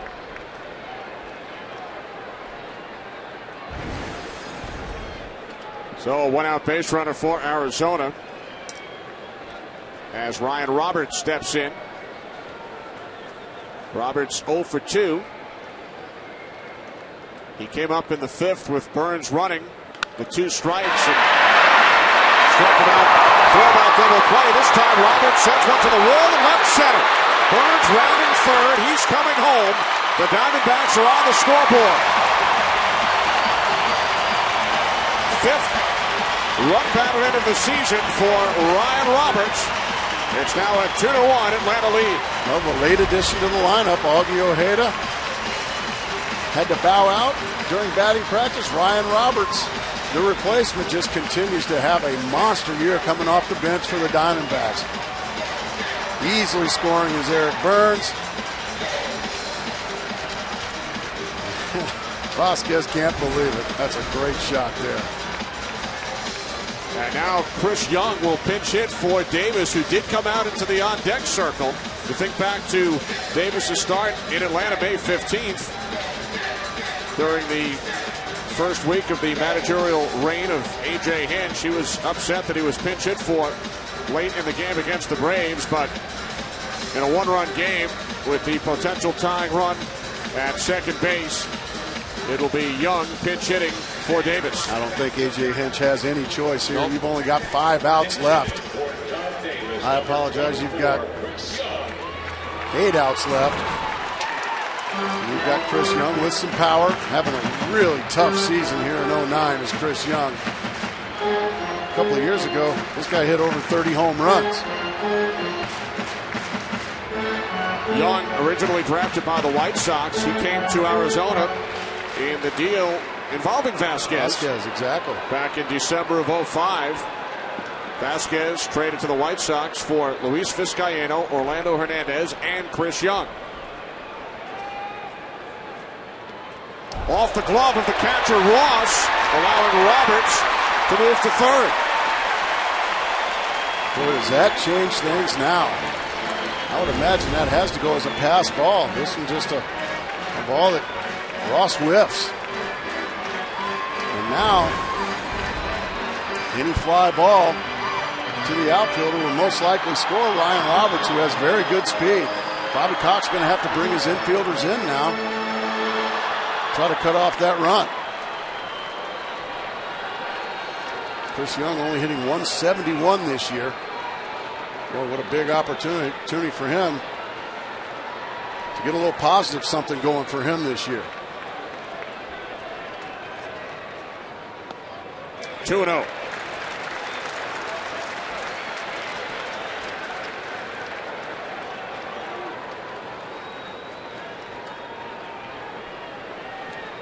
Diamondbacks loaded the bases in the 6th inning against Vasquez. He struck out Crew and Reynolds. They've scored a run here in the 7th, 1 out. And Roberts takes his lead off third. 2-1 now on the pinch hitter Young. And then a 2-0 breaking ball for a strike. Beautiful pitch there from Vasquez. He got out of a big jam in the bottom of the 6th. He's going to have to do it again here in the 7th.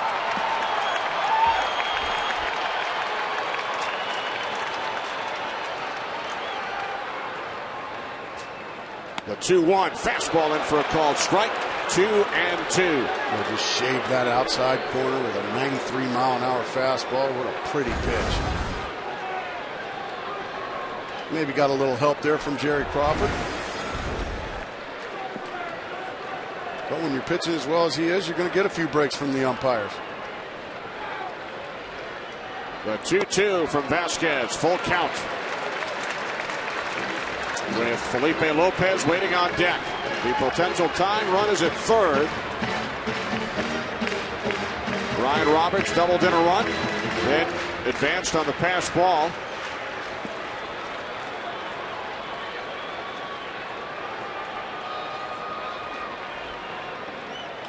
Ball hits, ripped into left field. We are tied at 2. Chris Young with a pinch hit run-scoring single. His 11th run batted end of the season. Well, they have been waiting on that from Chris Young. He waits on a breaking ball beautifully. It hangs up in the strike zone, and he just goes down and rifles it into left field. That was a beautiful job of just waiting for the ball to travel. And Bobby Cox is on his way to the mound. He's going to make a change.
Wheel drive Hyundai Genesis Coupe.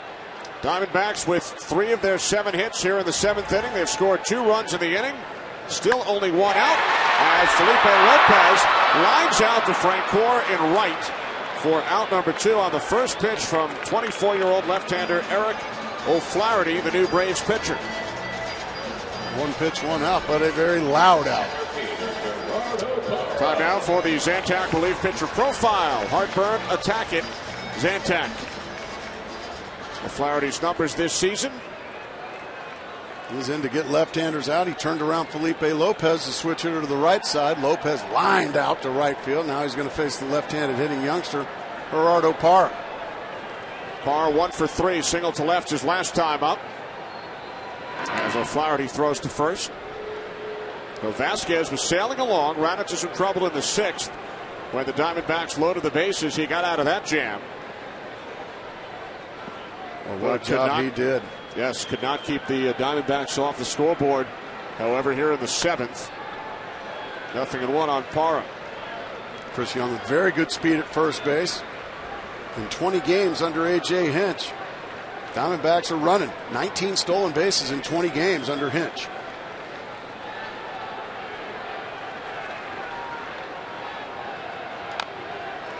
Bounce to third. Nice scoop by Prado. He throws out Parra, but the Diamondbacks tie the game. 2 runs on 3 hits in the 7th off Vasquez.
Is the official charity of Major League Baseball, reaching more than 4 million kids worldwide. Together, they create a positive place for kids.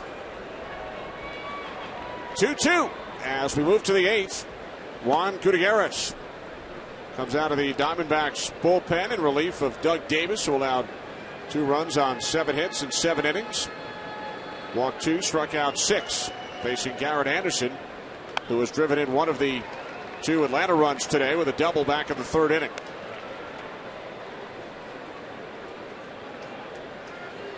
Garrett Anderson still looking for that first round tripper of the season. 102 at bats for the star hitter, still yet to get in the Cadillac. Sends this one to deep center field, but it will remain in the ballpark as Parra is under it, 1 away.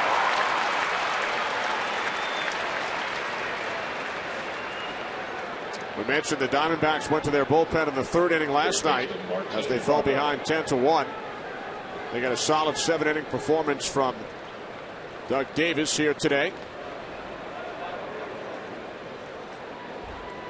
Here's Martin Prado.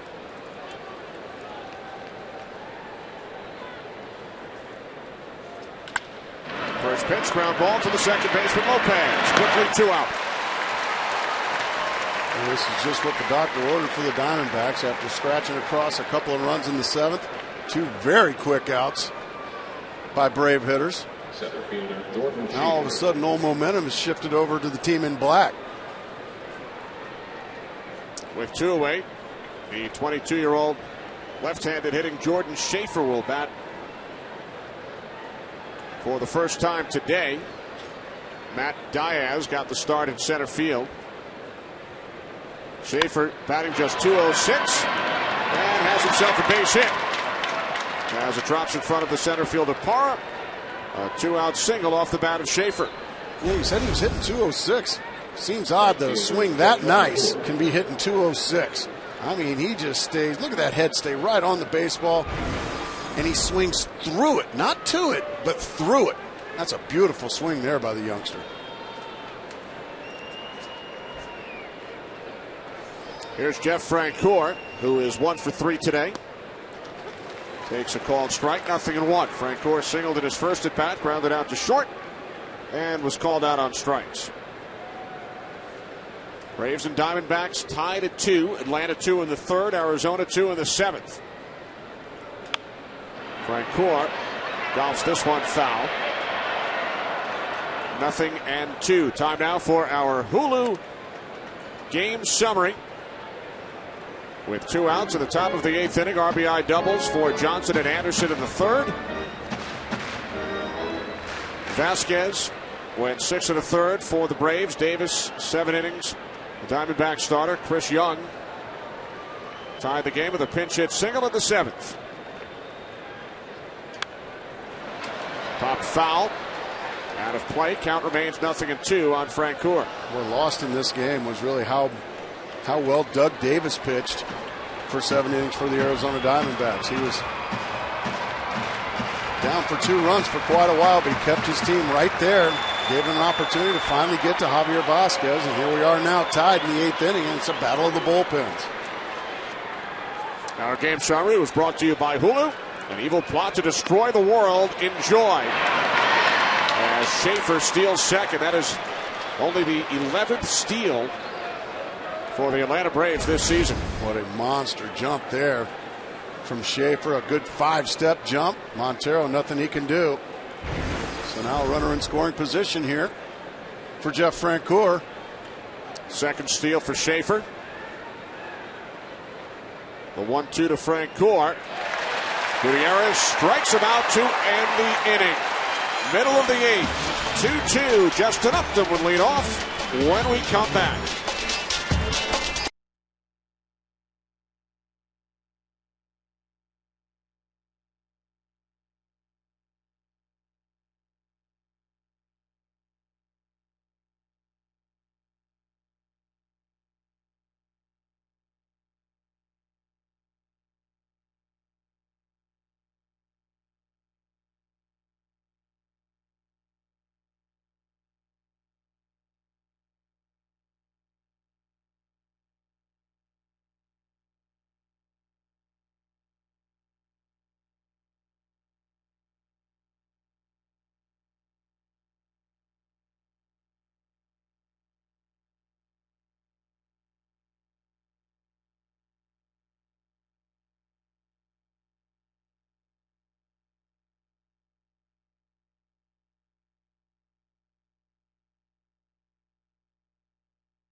honest beer at a tasty price.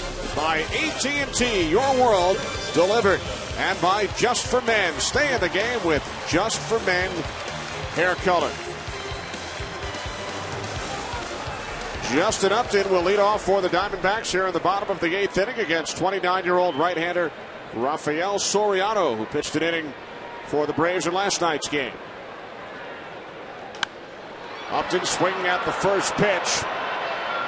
Sends it into the right field corner, foul. Soriano having a terrific campaign here in 09. He had the 1.31 ERA. The Just for Men hold leaders. Soriano with 24 since 2007. Just as these relievers keep their team in the game, you too can stay in the game with Just for Men hair color. The 0-1 on the ground to the right side. Nice play by Kotzman. Soriano covering. Out at first is Upton. Oh, what a great play by Casey Kotzman. Saving at least a double. Ball shot down the right field line. The in-between hop, the sprawl. Now the race is on.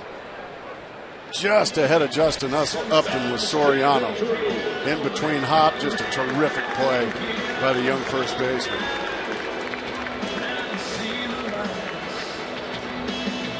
Soriano just beating Upton to the bag. One away. Here's Stephen Drew, who doubled in the 4th, has struck out twice, struck out with the bases loaded in the 6th inning for the 2nd out. We'll look at Soriano's numbers, his 22nd appearance.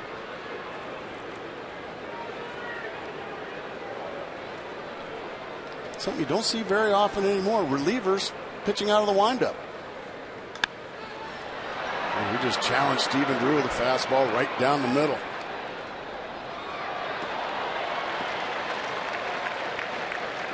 Most of your relievers now, darn near all of them, just all the time are out of the stretch. Soriano, he prefers the windup.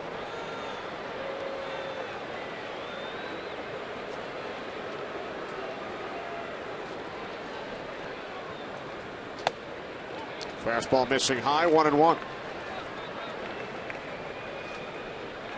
Well, Soriano was a starter early in his minor league career,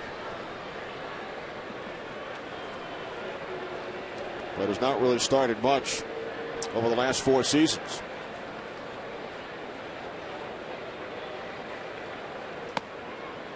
Two and one.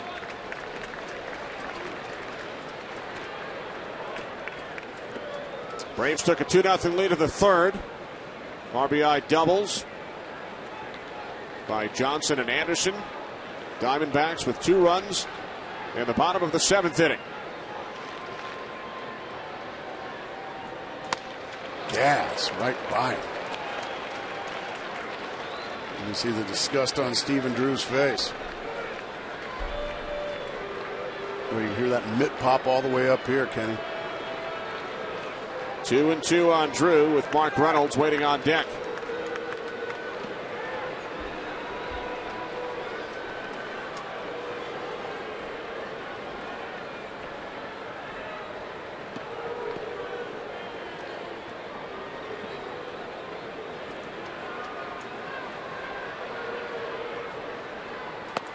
Drew strikes out for the 3rd time this afternoon. Time now for a DirecTV game break. Here's Chris.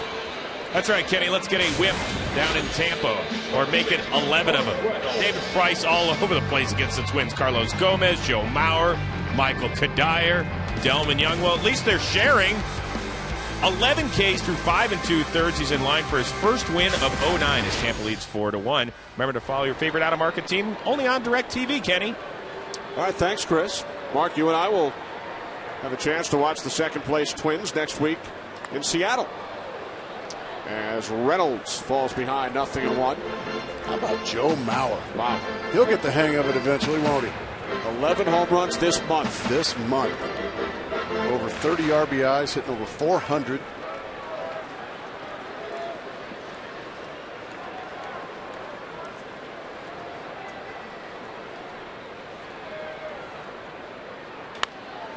On the ground to the shortstop, Escobar. 1, 2, 3, 8th for Soriano. We head to the 9th here in Phoenix.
Against Gutierrez, Kochman made a terrific play at first base in the bottom of the 8th inning, robbing Justin Upton of an extra base hit. Kochman today 1 for 3. Singled back in the 4th inning. Has grounded into a double play and struck out. Kochman, Ross, and the pitcher spot due up for the Braves here in the top of the 9th.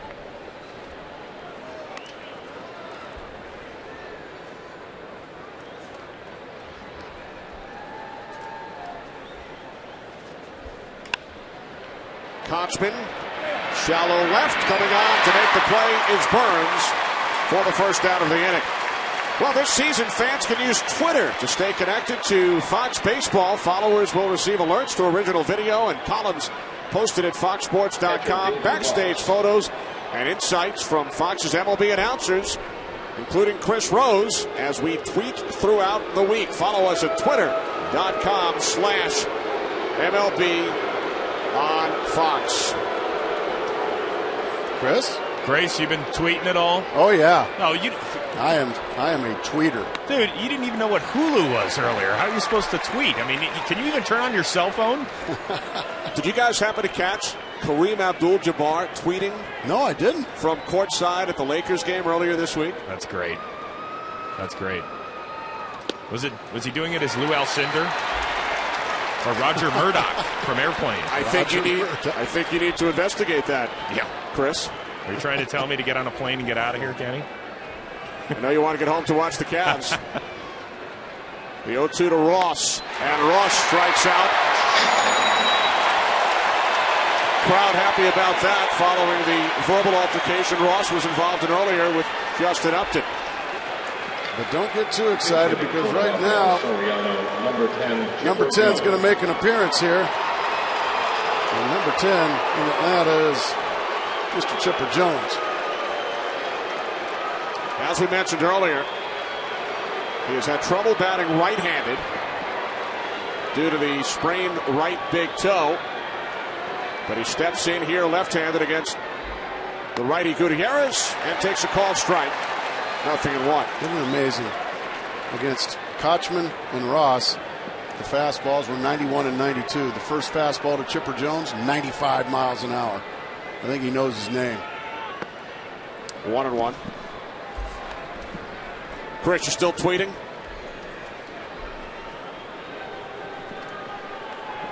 I guess he is.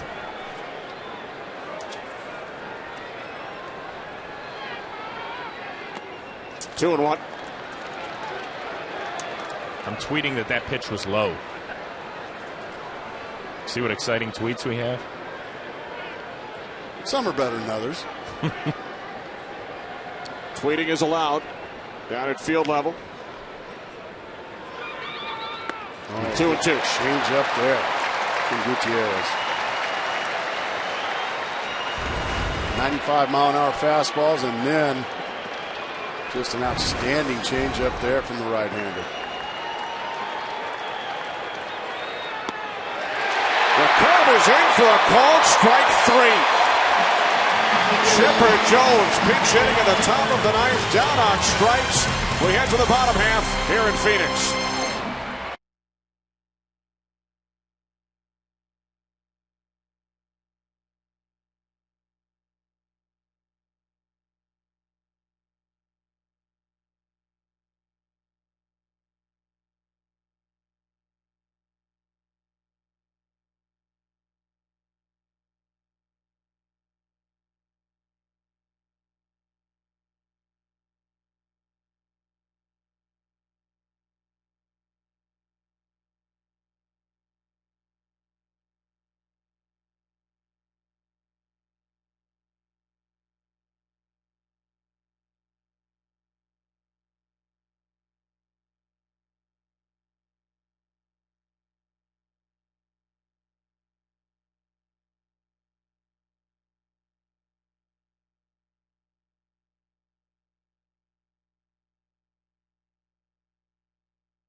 At 2 as we head to the bottom of the ninth, and the Braves bring on their closer Mike Gonzalez in a tie game as Miguel Montero fouls off the first pitch.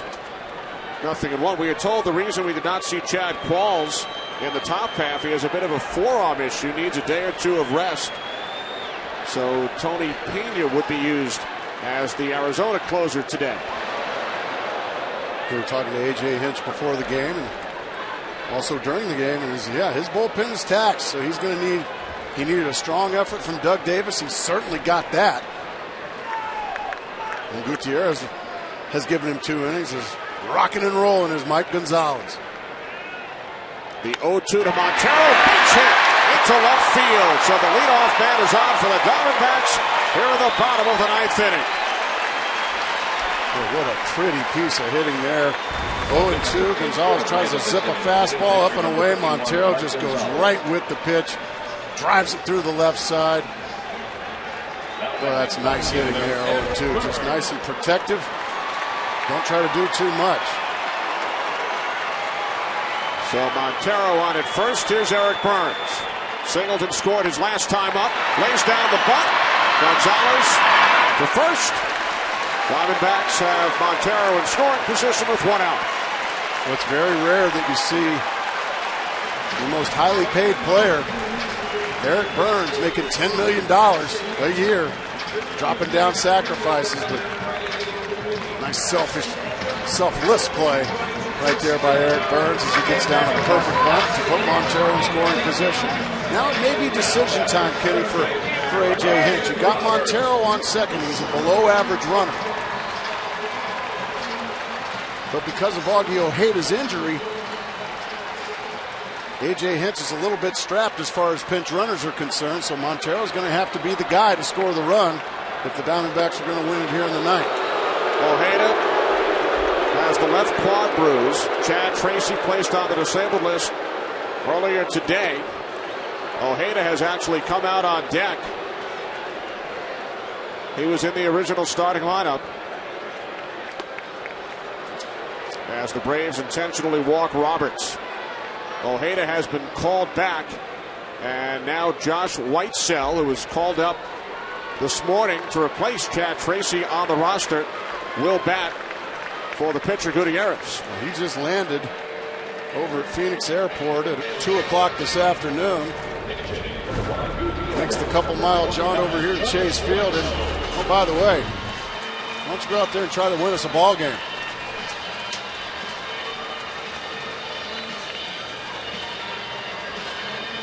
Roger McDowell going to go out and have a conversation with Gonzalez and Ross. Try to maybe familiarize them with Whitesell. Big numbers in the minor leagues. The big left-handed hitter. 26 home runs, 110 runs batted in for Tucson. Last season, he was named the Diamondbacks Minor League Player of the Year. He spent 5 years in the Montreal Expos / Washington Nationals organization out of Loyola Marymount University in California. A 6th round pick by the Expos back in 2003. Whitesell pinch hitting, takes ball 1.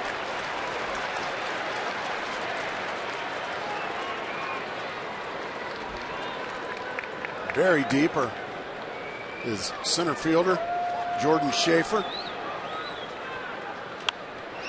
Fouled off to the left side. Whitesell played in 7 games for the Diamondbacks last season. He went 2 for 7 with 1 home run hit in Colorado off Steven Register of the Rockies in late September. Foul back to the screen, 1-2. Mike Gonzalez just letting it rip right down the middle, 92 miles an hour. Whites are swinging hard. Montero on second, Roberts over at first. 1 out, bottom of the 9th inning in a tie game. And Whitesell goes down on strikes. Well, that's a long way to come from Reno. Get your name called, and then you just get one blown right by you. You can see just how tardy Whitesell was there on that good fastball from Gonzalez. So a chance here for Lopez. Felipe 1 for 4 today. Ball 1. Montero single to left to start the inning, was sacrificed by Burns over to second. Roberts intentionally walked. Whitesell struck out. 1-1 the count on Lopez. Nice breaking ball there from Gonzalez.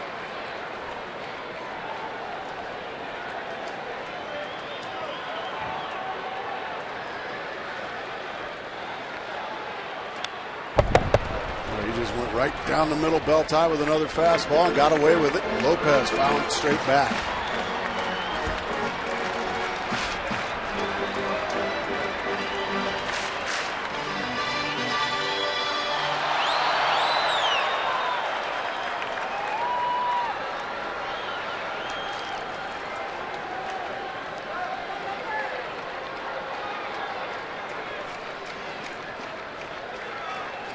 The 1-2, bounce foul back behind third. 2 on, 2 out. Bottom of the 9th inning here in Phoenix.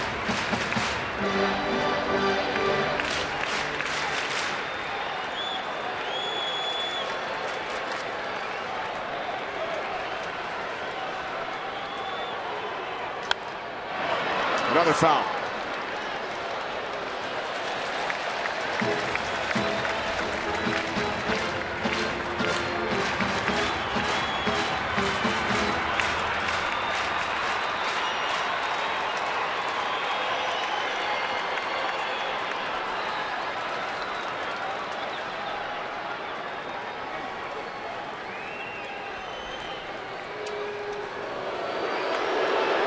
Ross and Gonzalez going to get together. Fans continue to voice their displeasure towards David Ross. Yeah, there's just some things that signs can't take care of. Huh? What do you want? All right.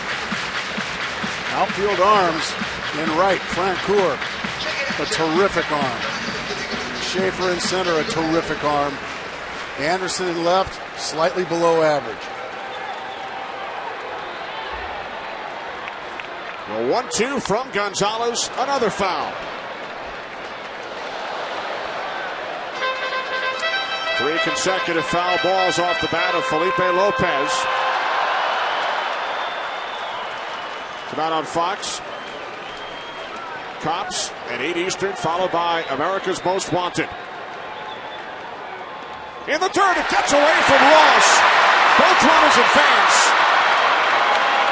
Diamondbacks now have second and third with 2 outs and a 2-2 count on Lopez. Wild pitch thrown by Gonzalez, allowing both runners to move up. Yeah, he just spikes that one right in front of the plate. No chance there for Ross. He just hung on to this breaking ball a little too long and spiked it.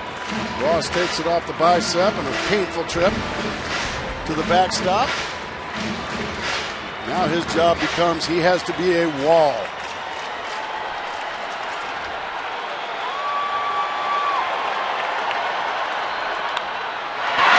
Bounce to third. Prado across to Kotzman, and we are headed for extra innings in Phoenix. The Diamondbacks strand 2 in the 9th.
As we head to the 10th. Free baseball. Tony Pena comes on to pitch for the Diamondbacks, facing the top of the order, Kelly Johnson. Drew charging. And he makes the play to retire Johnson. One away.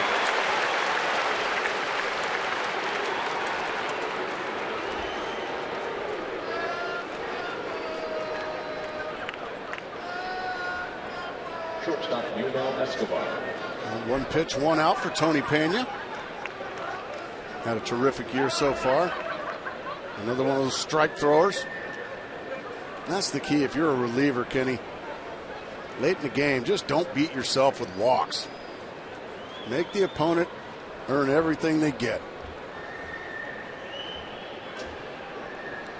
With 1 away, here's Escobar. Has not gotten the ball out of the infield today. 0 for 3 with a walk after driving in 3 runs last night.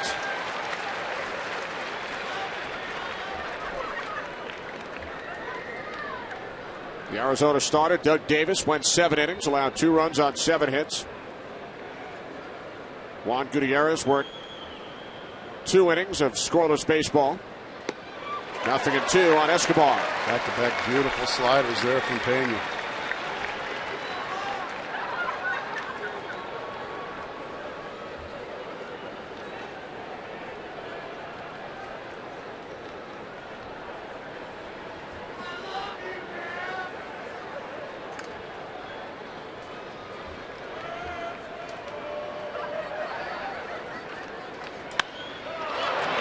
Escobar, right center, a long run for Parra. He makes the catch to retire Escobar for out number 2.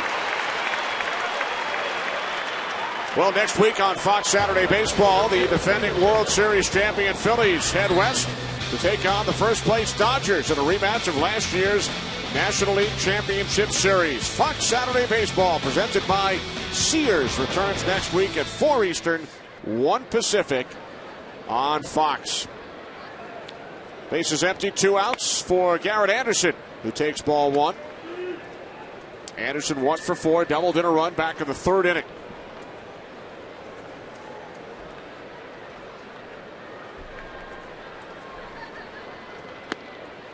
One and one, looking ahead to the bottom of the 10th. Diamondbacks will have Parra, Upton, and Drew due up.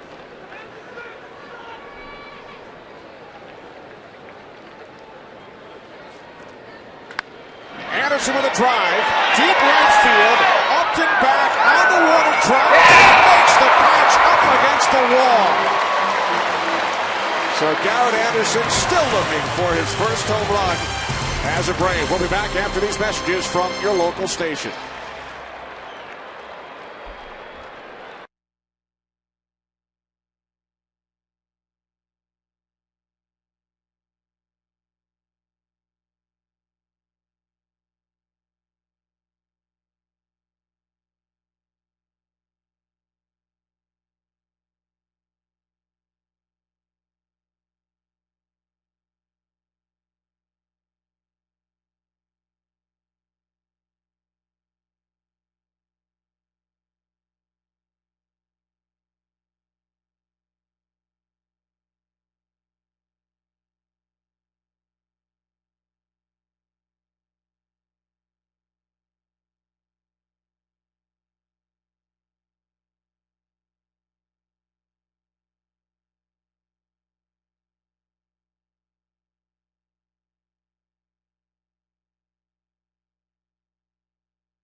for the Diamondbacks. Bottom of the 10th inning. Mike Gonzalez working his second inning of relief for the Braves as Gerardo Parra steps in.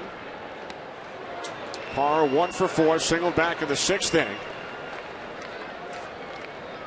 The 22-year-old center fielder. He'll be followed by Justin Upton and Stephen Drew.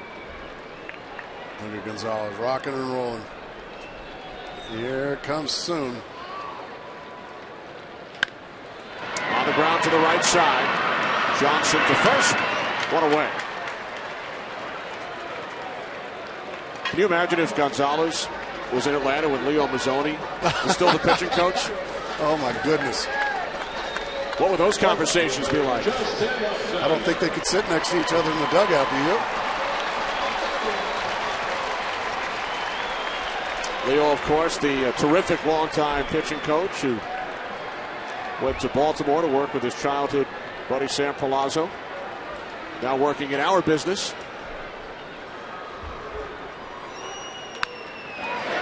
Justin Upton just fouled.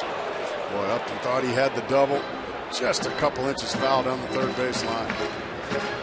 Thought he had extra bases in the 8th when he was robbed by the first baseman, Casey Kotzman. Just 21 years of age.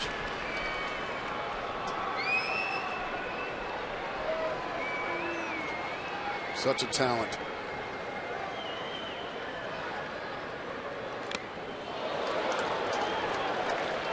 Boy, Gonzalez just zipped one right past him on the inside corner. Just tied up Justin Upton.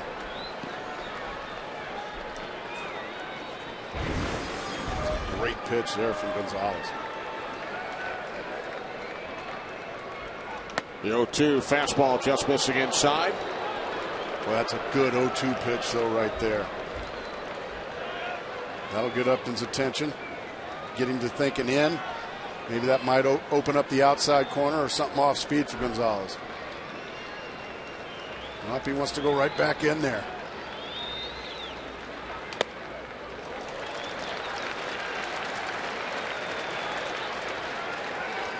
Just power on power right here.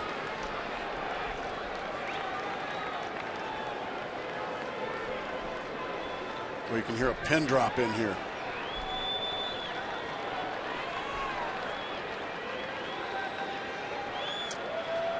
The 2-2, a call, strike 3.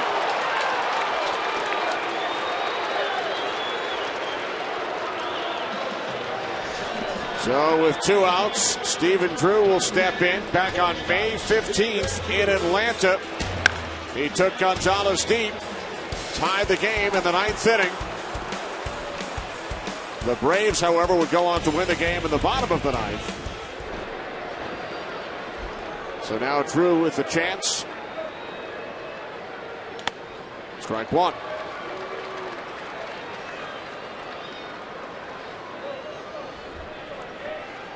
Drew 1 for 4. He has struck out 3 times today.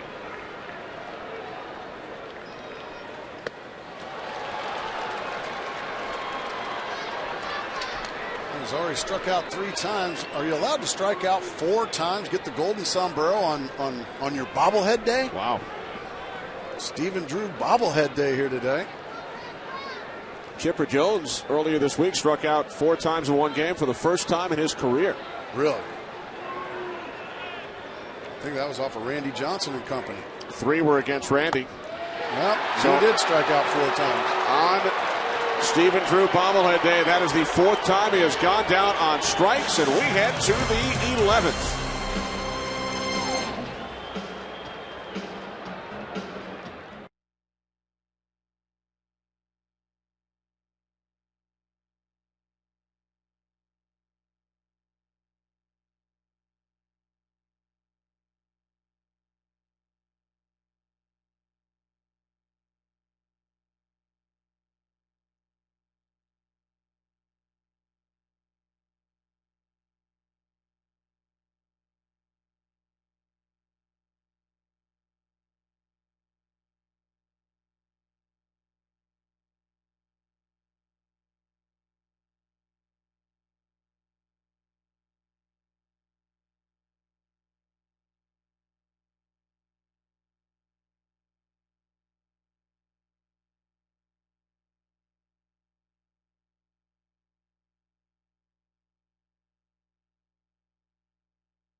Kenny Albert, Mark Grace, Chris Rose from Chase Field. Braves scored 2 in the 3rd. Diamondbacks came back with 2 in the 7th. Tony Pena retired the side in order in the 10th, working his 2nd inning out of the Diamondbacks pen, facing Martin Prado. Fastball missing high. Prado today is 1 for 4, singled back in the 2nd inning.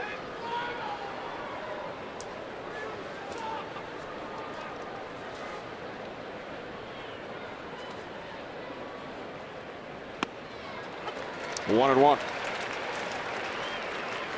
The Braves scored 10 runs in the first 4 innings last night. Since then, 15 innings, only 2 runs for Atlanta. Diamondback bullpen has been struggling the last few weeks, but not the last couple of days. 6 1/3 of 1-run baseball yesterday, and a lot of goose eggs here this afternoon. Gutierrez a couple of scoreless innings. Tony Pena working his 2nd inning now.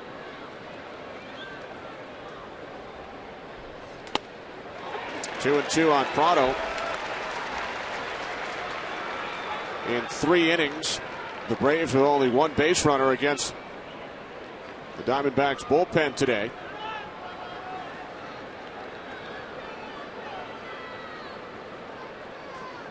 The 2-2 from Pena. Pena quickly off the mound. What a win. Well, tomorrow NASCAR on Fox will be in Dover, Delaware, as Kyle Busch tries to defend his title against a full field of the world's best drivers. Coverage of Sprint Cup Series racing presented by McDonald's from Dover begins tomorrow at 1:30 Eastern, 10:30 a.m. Pacific in high def, only on Fox. Here's Jordan Schaefer, who singled back in the 8th inning in his first at bat today. Since that base hit, the last 8 Braves have been retired.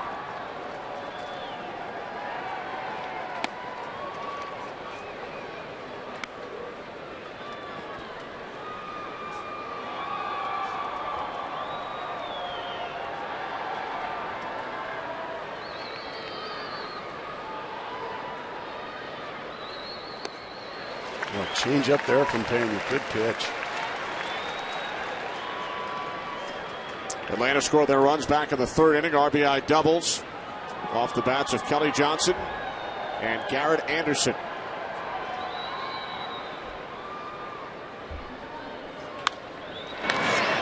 Roberts. 2 out.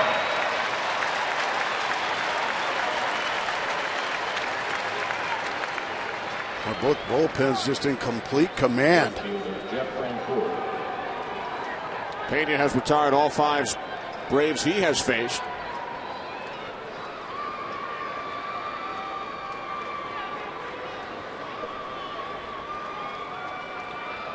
Jeff Francoeur 1 for 4, struck out his last 2 times up. Pena missing away, ball 1.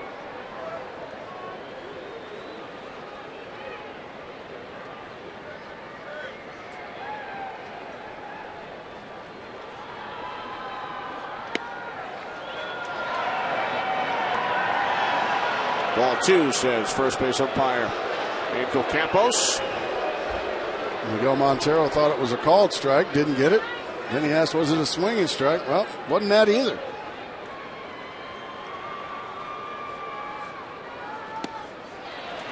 There's a strike. Holy Moses. 2-1. What happened there?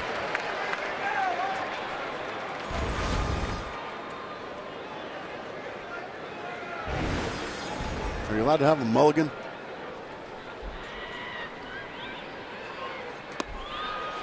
Pena catching the outside corner, 2-2. Francoeur took the funky swing at the 2-0 fastball and then just looked kind of surprised at that fastball.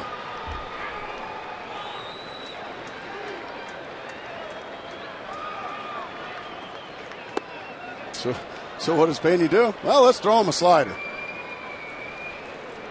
A full count. Francoeur hardly ever walked. He's walked 5 times in 202 plate appearances this season.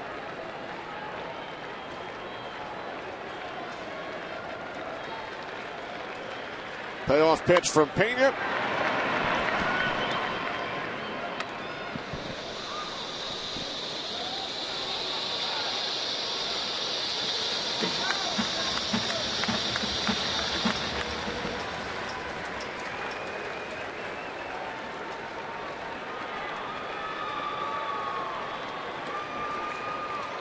Francona down on strikes for the third consecutive at-bat. We head to the bottom of the 11th. Mark Reynolds, the Diamondbacks' leading home run hitter and RBI man, will.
Looking for a hero. Yep. Is that Eric Karros?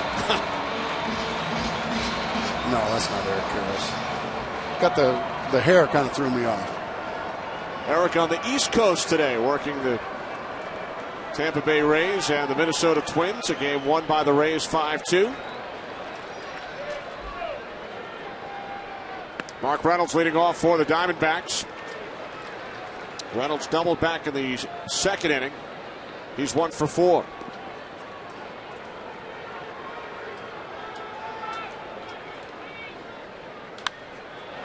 Eric doesn't travel east of the Mississippi very often these days. I was going to say, he's usually on the left coast most of the time, isn't he?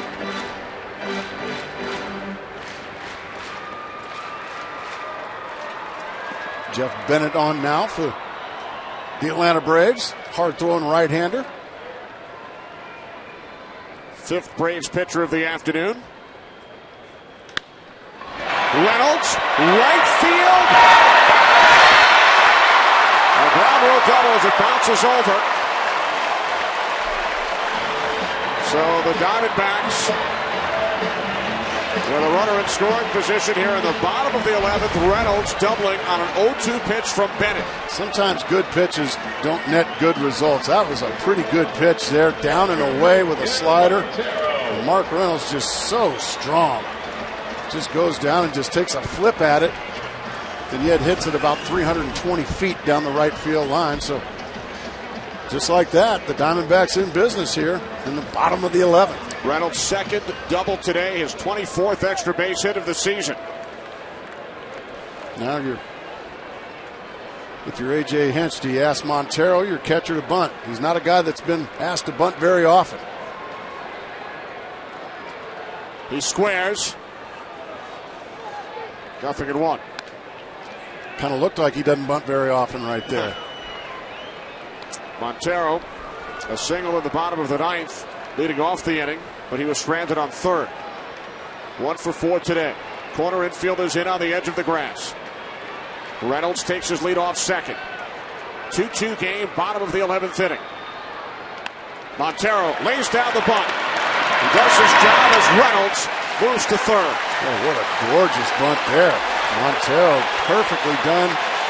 Make the third baseman field it. If you make the third baseman field it, you can see nobody's there to cover third, so the sacrifice is perfectly done there by Miguel Montero. He's not asked to bunt very often, but boy, that was pretty. That's winning baseball right there. Only the third sacrifice of Montero's 3-year career. His first this season. Eric Burns now trying to provide the heroics, if you will. Burns asked to sacrifice in the bottom of the 9th. Infield in. Fastball missing inside. So Reynolds, the potential winning run, is on third base. Only 1 out, bottom of the 11th inning. Always a possible squeeze as well. Burns swings. Base hit up the middle. Diamondbacks win the game.